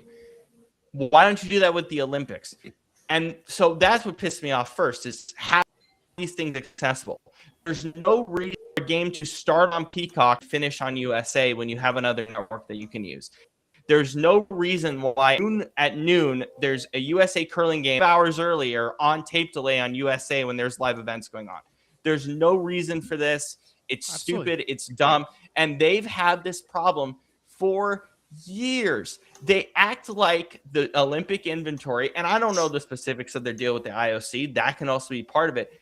But for years, they act like the Olympics is in the 1980s. Nobody gives a crap about tape delay unless it's on primetime where the audience is very different. And this is not to be disparaging. NBC said it themselves. The primetime audience is for females who don't care about sports. That they actually said that. And it's kind of true. But I'm not kidding. That's what the primetime is for. That's what their demographic is. You can either like it or you don't. It makes them money. So I'll leave that alone. They literally said that. Like last Olympics, that's what they said. Verbatim. You can search it up. It's everywhere. So I'm going to skip the primetime. I don't watch it. I don't like it. But when you have live events, put them on television. Don't tape delay stuff. Nobody wants to see that. It's stupid. It's dumb. You have inventory with sports, but with networks. Use them. Put live events. Stop putting everything on Peacock. I get why they're doing it because they want subscribers, but it's losing money anyway. It's a waste of time. They need to better formulate this. And it's even better because in 2028, in 32 or 34, whatever, they have Salt Lake coming up for the winter. They have LA coming up in 2 years. If we get any sort of tape delay, I am going to throw something at my television because this is in our country. If we get some tape delay, I'm going to get angry. This is dumb. So that's my rant about this. The person who does the scheduling, I will happily do it. I'll do it for free in 2028. NBC, call me. I'll do the whole thing because it's not that hard. It genuinely isn't that hard. Call me. I'll do the whole thing. I'll do it for free. I don't even want money. I'll do the whole damn thing. I'll do every single day. Here's your schedule. I'll do it without even a single thought. It's not hard. That's my rant. I've thought about this for 15 years. Thank you for giving me the platform to do it because it's been in my head every single day for 15 flipping years. I flicking hate it. Well, I mean that is a perfect rant, and it's an open floor, so anybody feel free to, comment on the issues of what he just mentioned. So. Oh, Rob's beating it into my head for as long. I think he should just destroy his TVs now. Because chances are they're going to tape delay it. Should I fly out there and help you destroy your TV? I mean, my TV upstairs needs to be destroyed because it's 15 years old. So you need a new one anyway. And that's the real reason for your hate. No, because this TV's great. This TV is still running fine. I'm using it right now. It's not 15. It's not 15 years of tape delay. It's 15 years of your crap TV being on tape delay. Is it a flat screen? You just got your crap computer fixed 5 minutes ago. So listen, that computer was not as old. That computer was half the time that his TV is. Frank, what did you want to say? No, I mean 15 years old. Is it a flat screen or is it? It is a flat screen. It is a flat screen, but it has those long edges that those old TVs had, you know what I mean? No, I don't know what you mean at all. I'm not surprised. I'm not surprised. You don't know what Nope, how do you not know about TV culture? We need to teach you Don't about you own a What the television? hell is TV culture? Do you still have You cable know TV, what? Scoop? Do you still have cable TV? Nuh-uh. That's why. Well, do you have streaming? Do you have streaming like for yourself? I have DirecTV stream. Yeah, so that counts as cable. That's still Cable then. Yeah. It's Okay, owned my by a bad. Cable company. Still cable. Okay. It's still cable. So yeah, it's still cable. Okay. But yeah. Okay, I don't know. I don't know what that cleared up, but okay. How do you not know TV Nothing. culture? I still don't know what the hell TV culture means. What? Okay, we got to teach you a lot on this show. Yeah, this is gonna be The shift is going to change. It's gonna Oh, well, it's funny because Scoop 101. it's funny because How to teach Brandon you and 101 next show. it's funny because Brandon and Rob have been have been telling me that they need to start a pop culture podcast with me for the We don't last have the 9 time. We don't for have the the last time, so we're gonna do it on our show. Just do it on here. Yeah, we're gonna we do have it time on now. If during you want to the go off- ahead and just start teaching stuff to him right now. Before Well, we go I- on. the I did off jump season. Called briefly, shift so- change. You can Oh, change my- shift for I whatever just, the heck I you just want. thought about television culture. He needs to know TV culture. He needs to We're know the really new cur- TVs that are we coming are out.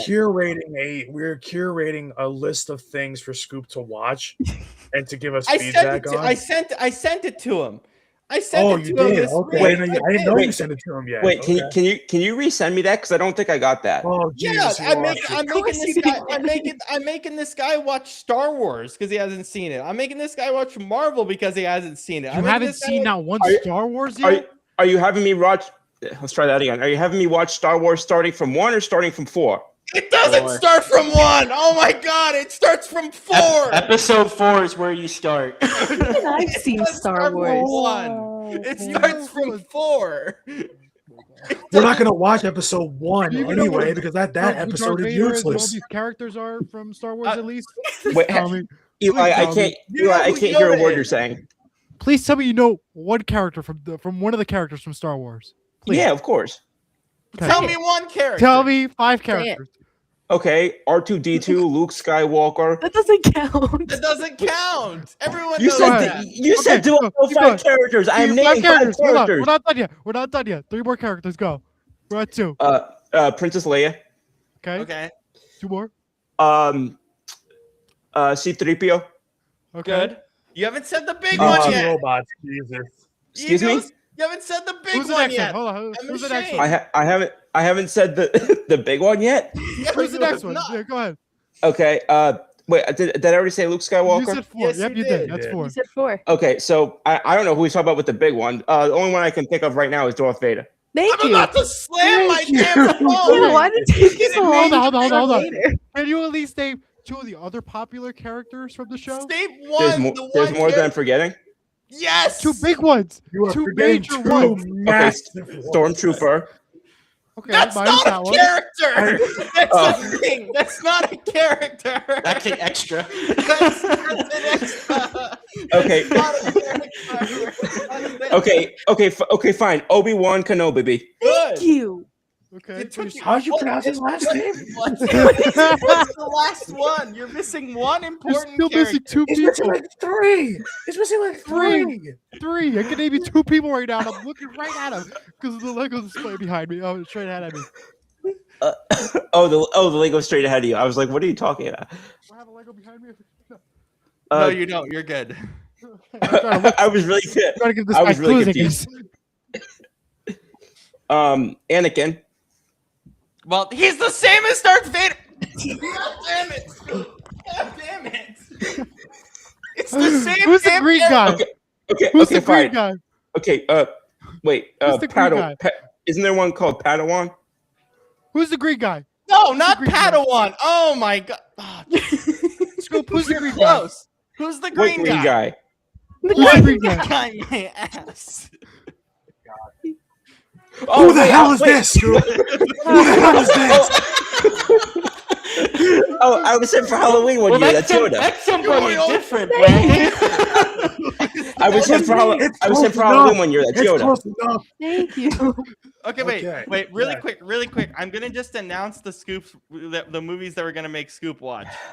He hasn't seen any of these, and it angers me. So basically, our football podcast decided, our boy, like Brandon, Shane, and myself, we were like, what's the basics that we can give him? No, like insane context, just pure basics, right?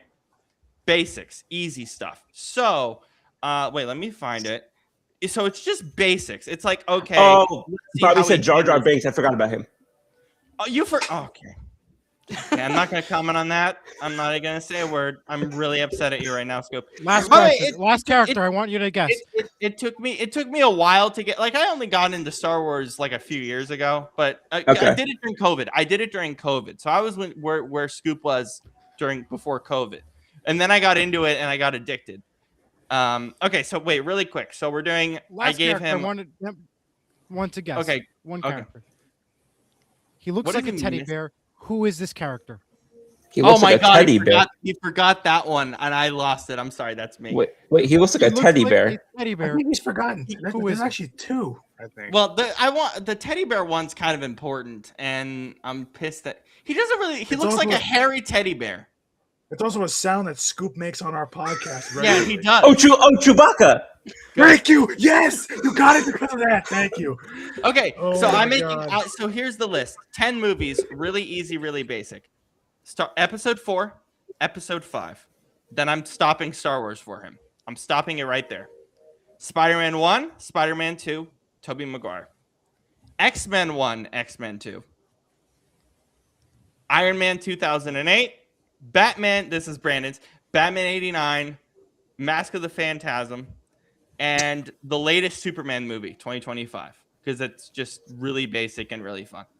I think this is just a good list to give him the basics and then see what he's into. I'm also scared. I'm also scared because Scoop has intense epilepsy, and I don't think he can handle superpowers. So I want to see how he can, if That's he can fair. actually handle watching these movies. I will say I can literally only think of one other Star Wars character, Which is what? Han Solo. I Thank can't you. believe you didn't say it Wow. earlier. You didn't say that one earlier. He didn't say it. Wow. That's why I was saying he had 3 more to go, and it was Yoda, it was Han Solo, and it was Chewbacca. That's By what I the was way, thinking. I will Bobby say this said, really quick. Jar Jar Jar Jar. Binks. So here's the thing. you said right. So here's the thing about Star Wars: A New Hope, Scoop. That movie blew my mind when I first watched it. Which one's A New Hope? The fourth one, the Okay. fourth one. That movie blew my mind because that movie like changed the movie industry. Like the movie industry isn't where it is today without that movie. It's such a beautifully done movie in so many different ways. It's so good. I love that movie so much. Oh, That wow. movie is like one of the most important movies that's ever been made. So it's good that we're wow. starting. I'm not joking. It's one of the most important movies that's ever been made. So starting with that, I think is going to be an eye opener for you because that movie, it also, I think you guys can say this as well. This group, it ages so well. I was so surprised by how well that movie has aged. It's incredible. So no, it's one of the most important movies, one of the most important pieces of media in the history of the world. Especially if you watch the documentary behind the making of it, like the yeah. There's a documentary about it? Yeah. Yep. Yeah, on Disney Plus, I think there's a documentary about it. Oh, I Yeah. don't have mine. But no, A New Hope is one of the most important pieces of media in the history of the world, if not the most important. So yeah, that's why we're starting with it because it's just so important. But yeah. What do you guys So think? Second NHL. half. So wait, second half back to NHL hockey. season. Really Yeah. quick, I want to get this question out. Can anyone beat Colorado? Yes or no? No. No. Nope. Yep. I mean, somebody will, but for right now, at the start, no. I think they're the I just favorite can't right now even to see win right the now. I cup. can tell you right now that somebody will. But who is it? Who are you betting? I say I can see an upset, but I'm trying to think of a team that could right off my head. Frank, you got one that comes to mind? No, they're definitely the team to beat. But it would be just if we could circle back to what I'm going to bring up now. It's something that I wanted to try to ask before. But how many we get? What 2 gold medals for both of those hockey victories, right? Yep. Just yeah, 2. We count them.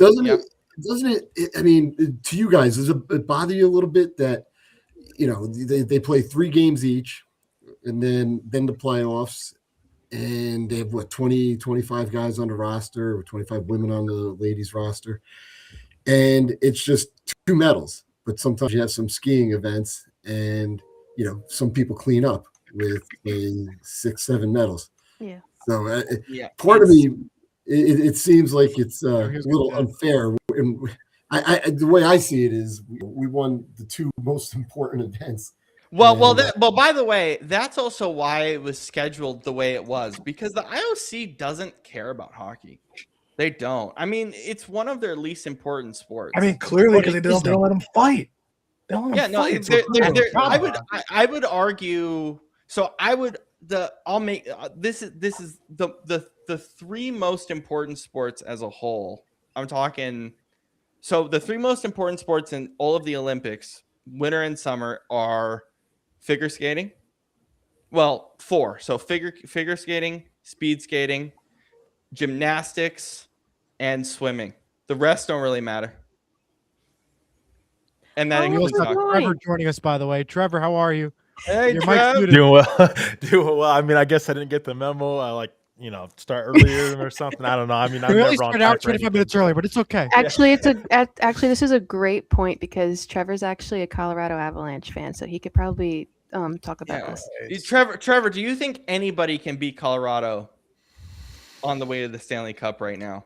And who would you bet on if they could? That's kind of my biggest question. Ooh, throwing these questions at me already, huh? I don't think I have enough topic for this. I mean, that's the thing. The Avs makes it so great about the Avs is they have a core and they've established a core for a long time. And I really think that's just professional sports in general. I mean, that's just where teams got to get back to, really drafting, developing. That's what the Avs did. Landeskog, there for the longest time, I didn't know if he was going to be back on the ice, and him coming back and just regaining this team, rejoining the team again, I should say, is just amazing. Cale Makar, though, draft and develop kind of player. I mean, Nathan McKinnon, one of the best hockey players to even step on the ice. I just think it's amazing just how this core group has grown together. But to answer the question, I mean, I don't know. I mean, I think the Lightning has got to have a chance, honestly, but it's tough because the Avs have also built a very good supporting cast around their core players too, and that's Right. something that they've done, I think, a great job at. And they really give credit to who own the Avs, and it's the Cronkies. I mean, just the Cronkies in general just are great ownership group, and what they've done with the Nuggets, what they've done with the Rams. I mean, they're very successful in just hiring the right people, putting them in charge, but also letting them do their jobs. So we see a lot of ownership groups That's these the days. big thing. Yeah, Jerry Jones. Sorry, Nicole. I mean, Jerry Jones. I'm going to throw him under the bus right now. He's head wouldn't horrible fit. at that. Yeah, he's horrible at that. He's horrible, at meddling and getting in the way of his own football team and their success. So I think it really starts with ownership and moving on down. And Right. I mean, I don't expect the Avs to not make a deep playoff run this year. And I honestly would be disappointing if they didn't. A lot depends on the trade deadline too. What's it? Another 2 weeks. Mm-hmm. Yep. So somebody guys- could all of a you sudden guys jump like in there. Oh, go ahead, Frank. I'm sorry. Finish up. No, that's right. No, another team all of a sudden could jump in there and, have a legitimate shot if they make the right trades. Mm-hmm. Do you guys like the hey, it trade? happened to Do you guys like the trade happened- freeze? Sorry, can I just say something real quick? No, it happened I'm to the so St. sorry, Louis Blues the year that they had won the Stanley Cup. They were bottom of the totem pole in the league, and then they did some crazy moves at the trade deadline, and they ended up on top. So, I mean, anything is possible. Oh, absolutely. Do you guys like the trade freeze or no? Sorry, I had to get this out. Do you guys like the trade freeze or no? Should we have trades during the Olympics? Yes or no? No, No. no, absolutely not. Because I thought about it kind of heavily, but no. So Nicole, who would be that group that could do what St. Louis did in your mind? I would hope it's the Devils for my sake. Yeah, we would think, right? Well, yeah, I don't trust Tom Fitzgerald though. No, huh? I don't Yeah. either. Even though he was with Jack, Never at the do. Olympics, I Yeah, don't Fitz- trust him at all. It's Fitzgerald, Harris, and Blitzer. Just please sell the team, get a new GM. I'm done. I hate the ownership. I hate Tom Fitzgerald. I'm done. I don't want it anymore. One question I want to bring up is if GMs are watching the Olympics, does that inspire who they might want to go for in a trade? Because they see their players out there and they see these 100%, I would guys. think so. Trade for Just the like- Italian. Trade for the Italian goalie now. Yeah. This is not the amount of goalies that are terrible in it. Trade for him now. He had the best run I've seen in years. Front office should be hard at work behind the scenes right now, and if they're not, they're probably not making a deep playoff run. Yeah. 100%. So how about we talk about the local New York and New Jersey teams for right now? Because I know most of us are the local New York, New Jersey teams. So the Devils and the Rangers, they're horrible right now. They're in the last place in the Eastern Conference.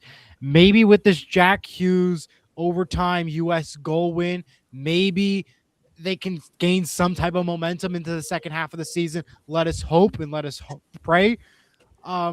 but of course he's not going to be starting right away when the play returns on Wednesday. So that is a bummer, unfortunately, for the New Jersey Devils side. But Frank, and Nicole, and Brandon, we're all Devils fans. I'm going to start with Frank first. Do the Devils have a shot in the second half? What do they have hope? Should we have hope in them? Where do we go from there? I mean, do they have a shot? Yeah, they have a shot, but is it realistic? It might be. I think it's going to be really tough, and I don't really know what they're going to do for trade deadline. I don't know. Are they going to be buyers? Are they going to be sellers? I think they would be too conservative, and I don't see them making the playoffs. Nicole, I'll go to you. This is partially why it makes me so sad to watch the Devils sometimes, because I go and watch these Olympic teams and they just have the best chemistry. And then you go and compare it to your current NHL teams, particularly the Devils, and nothing just seems to click. Like one day they could be having a great game, the next day they're losing 10. A whole different ball game, yeah. It is.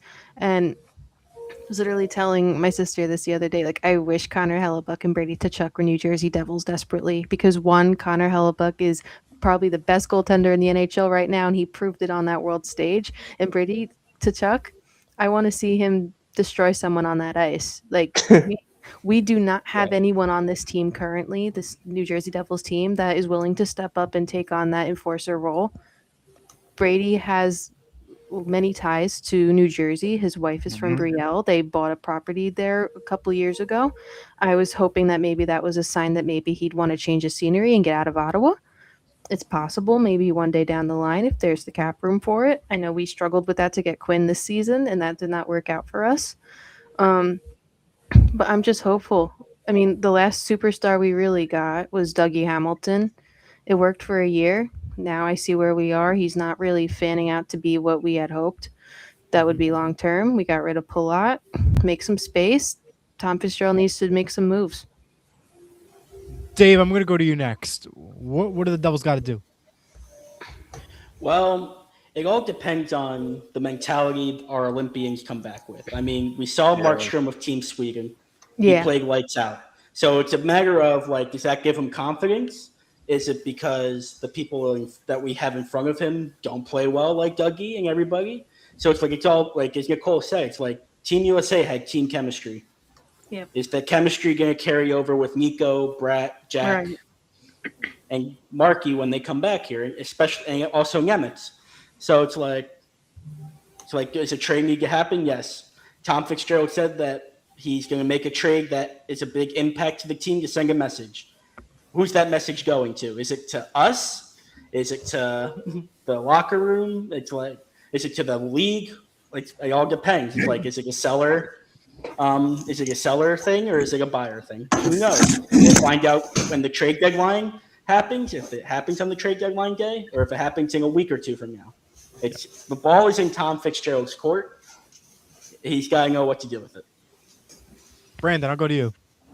You know, I'm worried because I was going to bring it up if you didn't, Dave, that, you know, we talk about the mentality of the Olympians coming home. I wonder what's going to happen, because even before the Olympics, with a lot of the guys struggling, but Jesper Bratt being a ghost for most of the season, and then he gets benched in the Olympics on Team Sweden, that really did, you know, not seeing ice time and then kind of having a bad attitude about it really didn't help him.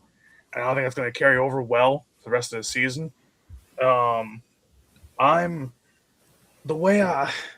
said this for years, even pretty much since COVID, I've been saying this, but it's just, we always talk about, like, I hate how, you know, we always hear like this Rangers talk or the Islanders talk about, like, oh, the Devils don't have any fans. You know, I'm like, well, they don't give us anything to cheer for. Like, this franchise has been terrible outside of a couple, you know, shiny years, like the really 2 or 3 good years. The last 15 years of Devils hockey have been garbage. Yeah. Absolute garbage. So it's like, it's really bad when I look up and down this roster and I'm seeing guys who are way overpaid. I mean, you finally got rid of Palat, but to me, that was 2 seasons too long. Yeah. And you waited to move him. You got guys that are on, NTCs, so you can't move them, and that was the bet at Palat again, pretty much. And Dougie's on one of those as well, and I think a couple other guys. You're giving out, and this is also why I say that Harris and Blitzer and Fitzgerald don't know what they're doing, because Harris and Blitzer were the ones I think that pushed for Palat, and Tom Fitzgerald pushed for Dougie to be signed, and they brought them both over, and they've both been terrible. Yeah. So so clearly this entire front office, it's, we always say when any organization in sports fails, it's from the top down. And this is probably one of the worst ownerships and front offices in hockey. In 100%. And it's disheartening. I mean, we even heard during the whole, Quinn Hughes rumblings, earlier in the year, that you had this thing where, some guys might get moved and they don't like that. And that, it's bringing the team morale down. Well, I'm sorry. If you suck, expect to leave. Mm-hmm. I don't want a guy feeling sorry for himself, getting down in the locker room because I might get moved. No, you might need to change the scenery, so it might be good for you. And second of all, if you know you're not doing your job, you deserve to be gone. It's ridiculous how they're like, we're not sure how Quinn's gonna fit in here because all these guys kind of don't like their spots, being taken. The older guys, like we hear about, and this is one thing that I'll never forget. About a year and a half ago, I remember talking to Chico Resch because he lives in my town. I remember talking to him, and he said one of the worst attitudes on this entire team, and for a very long time, it's been Dougie Hamilton. He has one of the worst attitudes he's ever seen. And he said that everything about him screams prima donna. The guy doesn't care about practicing on the ice. The guy doesn't care about, really putting the work in to be better. He got the money he got when he came over, and that's been the end of it. He's kind of coasted off that for years now. I really don't like how this team, keeps saying it almost. I feel like I'm living in a Twilight Zone thing, or I'm having deja vu when I watch Brian Cashman for the Yankees say, "Oh yeah, we got big moves up our sleeve," and the big move is like a dumpster dive kind of thing. And I see Scoop's on mute. You Scoop. You're on talking to mute. the ceiling. You're on mute. You're on mute. But You're still on mute. You Just unmute on yourself. mute. There's time. Oh my Okay, God. there we go. He's alive. There we go. But but I'm just when I look at Tom Fitzgerald, he's like, oh yeah, we've got plans up our sleeve to beef up our top six or beef up our bottom six, and it's and I'm like, yeah, I'm like, can you actually do something other than you moved Plot basically 2 years too late, and what you get in return for him is basically a bag of half-eaten chips, not even a bag of chips. A terrible contract. So, I don't understand. I mean, and then on top of that, now you're throwing down the Markstrom extension, which does not make any sense for an aging goalie who's been declining the last 2 years of his career. I don't know why you would throw another 2 years at him. I've always said the last 2 years I want to see a little bit more Nico Dawes, because whenever he gets called up, he actually plays well. So I would like to see more of him. This team. I mean, and the worst part is as these guys were coming up, it was all about, this team has a ton of speed, a ton of, chemistry. Nico has speed coming up. I mean, that's been, you can see he's getting slower as he gets older, but, but Jack still has his speed. He just has to stay healthy. But these guys are getting a little bit dinged up as they get older. And it's your window for this core is not getting any bigger. It's shrinking rapidly.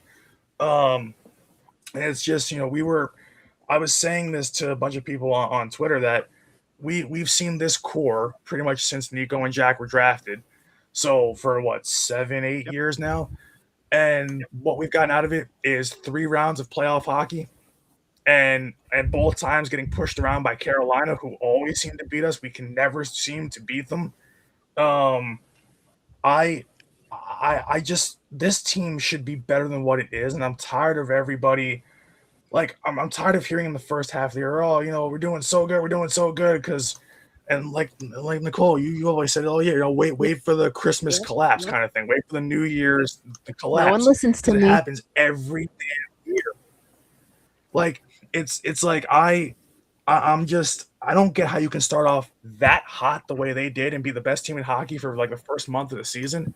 I mean, we see this in other sports too. It happens, but not to be that white hot out of the gate, and quite literally, one player goes down in a team dinner in Chicago, and the entire vibe of the flips on its head. I've never seen that before in my life, where one guy goes down and the rest of the team can't pick up the slack. So It's amazing. I just like. You know what's crazy? Like we hear about Jesper Batt being a 6th round pick. Like, yeah, no one expected him to be as good as he is. But then in the same breath that we hear about him being as good as he is for a 6th round pick, but then he goes ghost for a month and doesn't score any goals. Mm-hmm. So I'm like, oh, well, then what good are you at that point? So he's a -19. It's frustrating because it's like, we have, and I love Nico to death. Like, and I said this to Dave last night. I love him in terms of being like, there's different kinds of leaders in different kinds of in locker rooms and clubhouses and whatever sport you watch.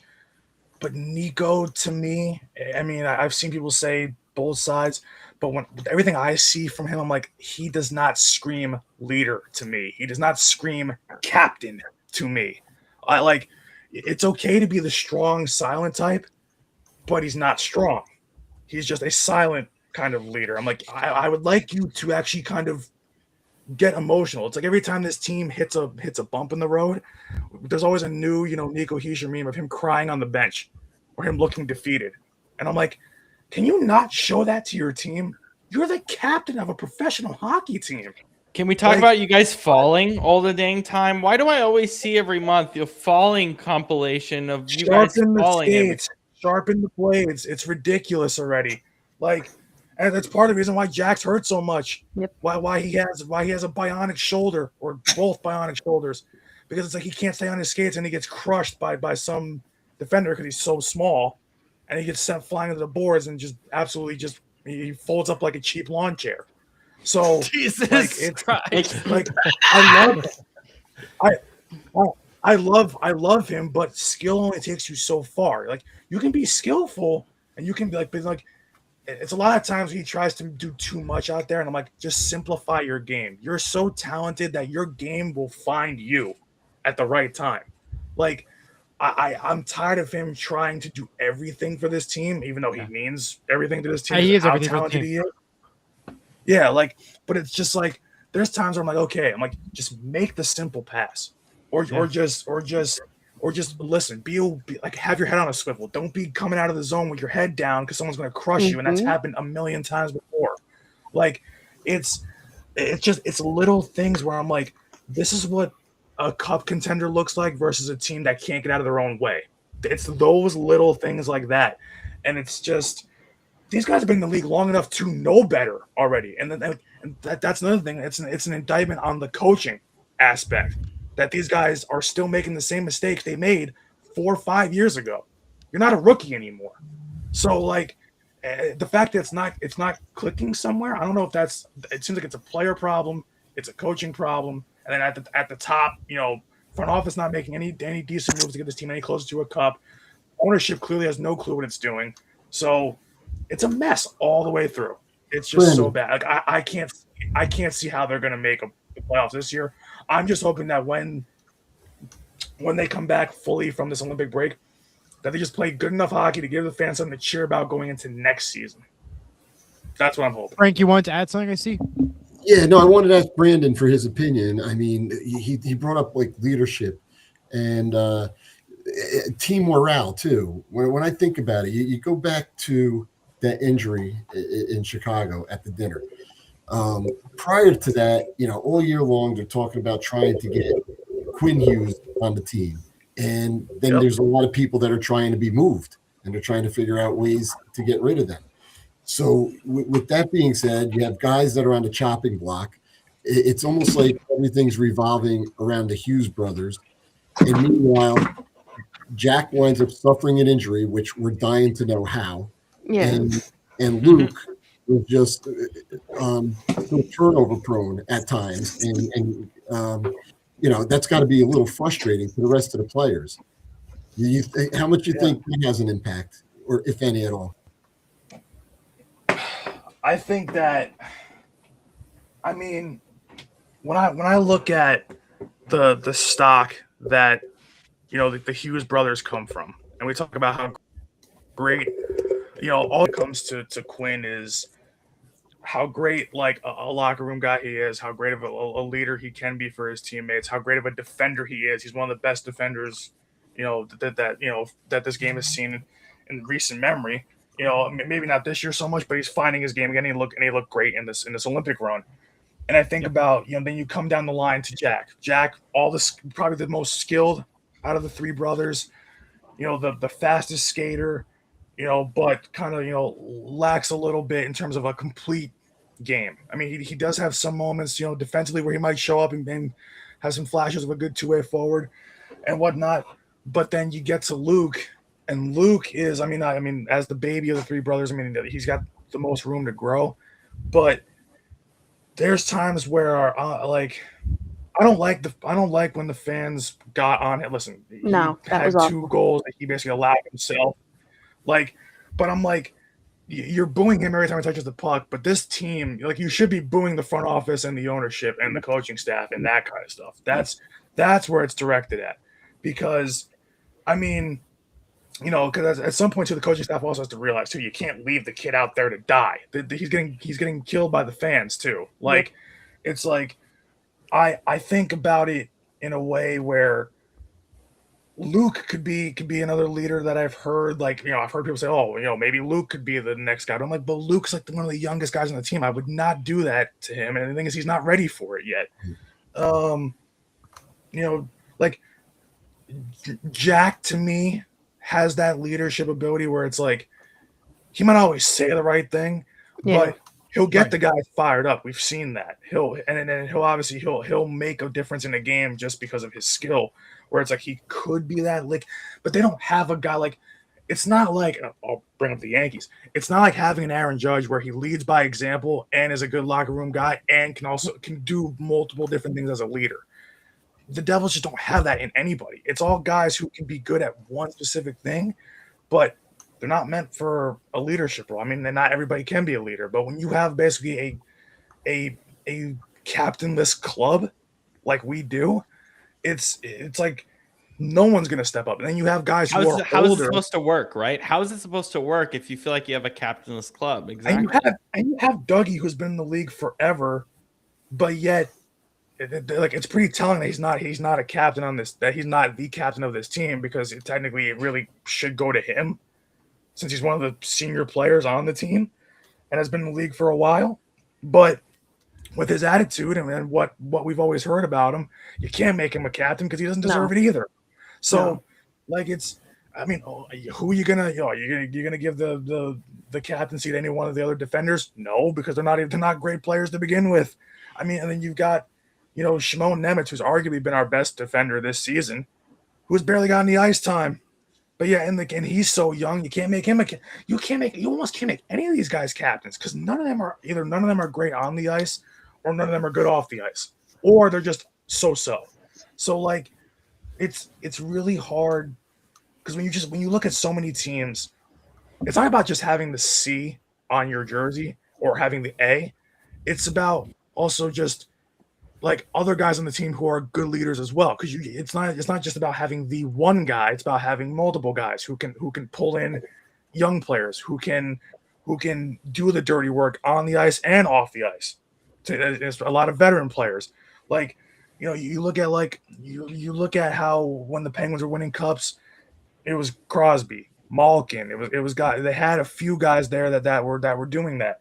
When you had with the Capitals, as much as people don't like him, Tom Wilson, Ovechkin. It wasn't just one guy that was a star player, but they had multiple stars who could do things that could be that kind of captain. So I don't know where they're gonna find another captain, and I know they like Nico a lot, as we all do, and I get it. He was the start of this whole quote unquote rebuild, but it's almost feeling like the 76ers. How much more are we going to keep trusting the process? Because it's not working. So it's like still ain't working for the Sixers. They're still in it. No, it's not working for us. We've been in a rebuild for almost 15 years. When is it going to actually happen? Brandon, I've been in a rebuild since 2012. It's not fun. Man, My Vancouver I Canucks. know it's not. It's not But fun. like the key point to Brand's point with the 76ers is that it's the same ownership. Yep. People that own the 76ers own the Devils. They own Oh, that's a good point. Commanders. It's like Exactly. That's Yep. I these two know. Scoop and Rob know that I profusely hate Josh Harris. Like there's no bigger threat to world peace than Josh Harris. You know Like, what's so funny? I'm sorry, Brandon. I gotta jump in and say this. So Yeah. when I watch a Commander, when the Commanders are on national TV and we're watching it, he sees Josh Harris and he physically has like, Oh, yeah. just seeing his face freaks you out. Because look at the Commanders. We always talk about like how the Devils are being run poorly. Commanders run poorly. You basically ran back the same roster this year, who's already the oldest in the NFL, and you sucked this season. That's your fault. Bad ownership. Same with the 76ers. Trust the process. Now that wasn't entirely him, but still, we're still trusting the process in Philadelphia all these years later. You're in charge of that. Like, what the, like he's an architect of crap. Is what Josh Harris is. Like I like The architect of crap. and Blitzer's like the silent partner. That guy's nowhere to be found. But like it's like every time I watch Josh Harris, I'm like, are you just a rich trust fund guy that just says, hey, I have money to spend, let me buy another team or buy a stake in this team or whatever it is? Or do you actually Yes. care about the product? Because you clearly don't, Yeah. because you don't care about the product. I mean, like, as long as fans still keep going to games, because Devils' attendance has actually been pretty high over the last few years, despite them not being as good as they should be. So fans are still coming out to support. You're giving them nothing to cheer about. I don't want to go. I don't want to go to games. I didn't go to a game last year because of how bad they were, even though we made the playoffs, but we got killed immediately. And then I haven't gone to a game this year. Why should I, if I know this team is not any good and the ownership doesn't care? Why should I go? Absolutely. And I've been saying this all along. They should have got Quinn Hughes. Fitzgerald, that's what got me angry, I think, this season. I think once Jack left, it goes to show how one guy made a difference. And it's kind of like the Yankees with Aaron Judge. Every year, Aaron Judge is always out for a decent amount of time because of an injury. Playoffs doesn't do much. Finally, this year, he actually does something. Can I add something to that though on the Yankees point? Because I think Scoop was coming for it. no, because I'm not going to speak about a Devils team that you guys follow much more than I do. I'm not going to talk just to not going to talk just to talk. But with regard to, and you were talking about not just having the one voice, but the sort of the choir of voices, and I bring that up because when they needed about 17 of them, but when they needed a kick in the ass this year and someone to get louder at a team meeting, do you remember who it was? I mean, there was a couple of different guys. It was Giancarlo Stanton. Yeah. And Carlito. Garrett Cole's like that too. He is, and I'm sure it happens more than we hear about, but like it was notable enough for us to actually like find out about it and find out who it was, that it was Giancarlo. And, because you mentioned, the Yankees a few times and took every cheap shot at Brian Cashman you could find. But well deserved, to be honest. But also I think that there was, something to be said in terms of the juxtaposition regarding not only having the obvious captain of Aaron Judge, but the type of people that you could bring and kind of surround him with as leaders as well.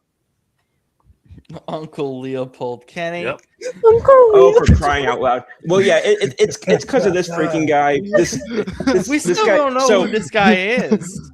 So I've moved 4 times my family has moved 4 times in my life, and this freaking guy has sat up on some sort of thing like this over a fireplace or wherever every single place we've lived, and he freaks me out to no end. I think background, you know the history. Though. Ironically, he's a captain apparently he's a captain of something. And it's ironic because it's always your background every single time. He's the captain of my friggin' nightmares. That's a line. Well, goes to show, folks, that was Team Canada last night. Everyone rooting for Team Canada, just pure nightmare fuel. you could say that again. Yeah, and I mean, you spent about half of WTS telling us why we couldn't win over Canada. So I was glad to see that. No, I didn't happen that way. happy. I was happy to be wrong, but like, there's no of course, way Canada, there's no way Canada should have lost on Sunday. I was There's gonna no say, way, man. Explain your bogus prediction of I'm feeling 3-2 Canada in overtime. I was very confident the U.S. were going to lose. Canada forgot about the 2 other goals. And because I originally said at the beginning of the tournament, like I was like, "There's no way." I said 4-0. I still feel this way even after with everything I said at the beginning of the show. Canada's just way better, and they should have won. And there's no Canada was just the better roster. And again, defensively, I have my issues with both of the teams, but that's why Canada today and yesterday, I think the country, people who care about hockey, right? Because it's huge in Canada, they're going to feel bad about this for 4 years and however long it's going to take because that roster was just different. Different than the U.S., better than the U.S., way better. It's and I felt that the whole way through. I never wavered. I said the day before, I was like, it's going to be closer. Like I thought 3-2 overtime because after seeing what Canada have struggled with in the quarterfinal and the semifinal, that's why I'm like taking the U.S. fandom aside and just thinking about it from just pure hockey. There's no reason Canada should have lost on Sunday. No reason. Well, you also mentioned multiple times about the fact that a major factor in how you felt about it was going to be whether Sid the Squid was going to play or not. Well, and that's why I got upset when he's like, I'm going to give the younger guys a chance and I'm not going to play. I'm like, dude, they need you. I don't care if you run one shift. I just want you on the bench. Just go one shift in the first period. I don't need to even see you again. I just need you on the bench. And the fact that he wasn't there was a huge deal. Huge. What, Nikki? It's Sid the Kid. I'm very well aware. So to bring up the point he said that he's the captain now because he's not. So to bring up the point now between it's Kid. To bring up the point now between USA and Canada, because I heard Kenny Albert and Eddie Olczyk talk about it quickly before face-off. You have Team USA versus Team Canada, best of 7. They said it could go 7 games. Yep. Do you guys feel the same way, or do you see it ending quickly? Absolutely. 100%, but I think Canada wins in 7. I agree with that. You're really going to die on this hill, huh? Yeah, because it's not even it's obvious, right? Am I not? Right. I said it from the beginning. Canada was going to win this tournament. I agree. Thank you, Elijah. Thank you. This is what I said. It was obvious. It's not that hard. Non-believers, you're part of the 51st state. Well. Okay, The but 51st also, state. Who would have thought that the Hughes brothers would actually do something in the Olympics? They went all season long not doing much to actually waking up. That's and actually delivering true. They're the game real winners. Americans. They were saving it all for this. I Who will had that one of say. their bingo cards? I will say, and sorry to interrupt. I will say, my uncle lives in Vancouver, so I do have some Canadian blood. That's why I'm a Canucks fan, because we didn't have a team in Seattle for years. I know, it's fine. I love Canada. I'll be honest. I would move to Canada in a heartbeat compared to living here. I'll be real. I love Canada that much, but I'm American at heart. But what I'm saying is that's why I became a Canucks fan, because I've been a Canucks fan since 2007. So when we had a team move here, the only reason I didn't move to be a Kraken fan, and I have Kraken gear, obviously, because people gift it to me because they think I'm a fan, even though I'm not. I actually hate them. Yeah, but, so I guess you have to, yeah. Yeah. So, but the main reason I'm still a fan is because of that riot. That riot made me. That riot is like that riot. I was like, I'm never leaving. Like, if you have fans that actually want to burn down a city because they want to win a Stanley Cup that bad, I'm like, I'm not leaving. I ain't leaving. I ain't moving. And by the way, that's the only thing I need left. I know the U.S. men are never going to win a World Cup. It's never going to happen. It's fine. I can live with it. I need one Vancouver Stanley Cup, and then I'm fine. I can need a Seattle Mariners title. Yeah, I was gonna say where was that? But again, I always thought the Mariners were never going to win one either. Because of the history. Look how close you came to actually doing that. I know, though. but again, it last year was a lot. Like this is why I had to get into baseball, or I did the last few years, because the big reason why I didn't get into baseball is because our team sucked. So I grew up caring more about Vancouver because we were a lot better back in 07, 08, 09. So I don't. The World Series, I would love a World Series, but I just need a Canucks Stanley Cup. If you give me a Canucks Stanley Cup, I can ride off into a sunset, never talk about sports again for the rest of my life. I'm fine. I'm done. I've accomplished everything. That's the only thing I need. And I'm probably never going to get it. Until they go through a drought, and then you're like, I need another one. No, that's what I say. Like, I just need one. If I get one Canucks Stanley Cup, I don't have to care about being a fan anymore for the rest of my life. I'm good. I'm gonna stop being a fan for everything.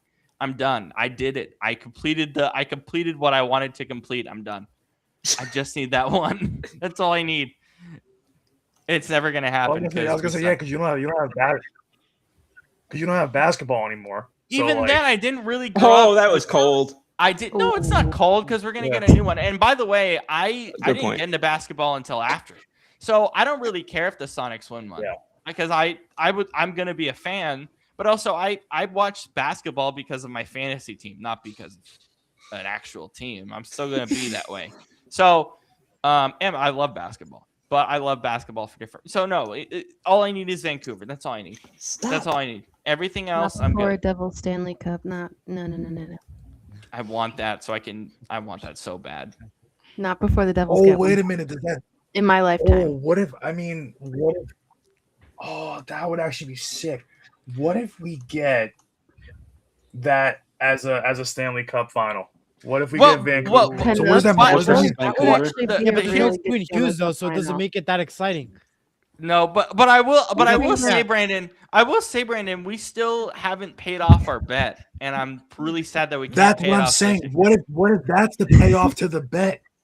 I hope it is. Not see the cat there, or is it just me? It's Scoop's cat. I ignore it because I've lived it. She did not like that. Oh, she did not like that. No, she wasn't. Yeah, Can we explain the bet? Are we allowed to explain it, right? So our friend Shane obviously can't see the puck, and so we've always made that a joke. So basically, we have had this bet going. This is year 2 of it, right? Year 2. This is year 2. Yeah, it's second full year. I think we started it like in 2023 at the end of it, like one of the games, and then we did it full last year and now this year. Yeah, because we just decided, hey, let's do it full. Let's give ourselves full thing. So basically, I'm an Everett Silvertips fan, so one of our local club or minor league clubs here. They're amazing. They're so fun to watch. I love because like an NHL game's just wildly expensive, so it's not worth it. Those games are like $20-$30 and they're really fun. So the bet is basically whoever wins the season series between Vancouver and New Jersey pays for Shane's ticket for a Silvertips game. So it's basically a $30 bet, and we haven't paid it off because we split the series every year. So we're rolling it over again next year, and we're just gonna keep rolling it over until someone wins it. Dude, we might be 60 before it gets paid off. That's how I feel.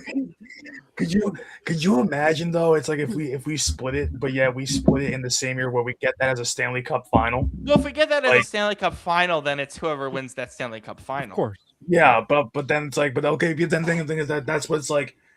Let's say that one of our teams, sweeps the 2 games, whatever it is. Like, so then what? Then it cuts. Okay, then it's just the final. Yeah. Then we cut those 2 Exactly. games. It's just who wins, and that's same for the playoff series too. It would have to be the Stanley Cup, but you know what I mean. That's how I always do my bets. I'm just sad that we haven't paid it off. We can't. We have to let it roll over again. It's been two straight seasons. Because Vancouver makes me want to throw myself out a window every time I watch them play because they're so bad. I can't, man. I can't. And you know what made my Canucks fandom worse? When Roberto Luongo, my favorite player, I'm wearing his jersey. Best goalie of all time. My favorite goalie of all time. He won a Stanley Cup as an executive for the Panthers before winning one as a player with us. That made me so upset. So, yeah. That's where he originally played too before he went to Vancouver. So Yeah. it came back around, so to say. It definitely did, and I was happy for him. I was like, he got his ring, but it made me sad that it just didn't come in. I know. Honestly, how can you not love Strombone 1 though? Look, I'm happy about it, but I'm still sad. I just need one. Just give me one. Just let me be able to go to Vancouver and go to that parade and lose my mind and get drunk, and then I can stop being a fan for the rest of my life. I will quit all my fandoms. I'm done. I'm good. I completed it. I'm done. Yeah, that's all I need. You say something if you need help. I don't even know anymore. I just don't understand how strong that cat is that you can't grab her and throw her to the other side of the room because cats land on their feet. Like, exactly. Just move it. There you go. Yeah. Oh, man, my! And there it goes. Oh, we got aggressive there for a second. That cat is the. You guys know about the White House cat demon? No. Okay, so there's a folk story, and this is like a real folk story. You can search it up online. Because I was searching up, so I was thinking about Pringles, and I've always said Pringles Scoops cat. I'm always like, that cat's a demon. So I searched up on Google. I searched up demon cat, and the first thing that came up is the White House demon cat, which is a folklore about a black cat in the White House that curses like the president, the vice president. So my entire thought is that Pringles is like some lineage to that cat, like 2 to 3 decades removed or something, because I'm so confused by what that cat does. And Scoop, you're muted again. Your cat muted your computer. The cat ate my homework. Literally. We need subtitles. Get him. Sometimes. Well, I think that's shift change, ladies and gentlemen. Shift change. Show where Yes, it is. That shift really changes. We had all different types of topics and everything. Thank you, Nicole Gizzi, for creating all these graphics and for putting the band together. Of Bobby course. Thank Blackbeck you, for the thank you. opportunity, for letting us use this platform, and for Surge Sports. Thank you again to Bobby. We'll be back soon for another episode. And to end the Robert Downey Jr. has been named the godparent of the new Disney cruise ship that they just announced. And that's I'm not surprised. Hey. I'm not surprised. Iron Man himself, Iron Man and Doctor Doom somehow. We'll find Have you? out how they Do you work. know those two characters, Scoop? I've thought him about Iron Man and Doctor Doom. I've talked to him about He's Doctor muted. Doom. He's still muted. He's still muted. And that's the perfect way to end our show. Have a great night, everyone. Thank you for joining us for Peace. the entire Thank night you, crew. guys. Goodbye.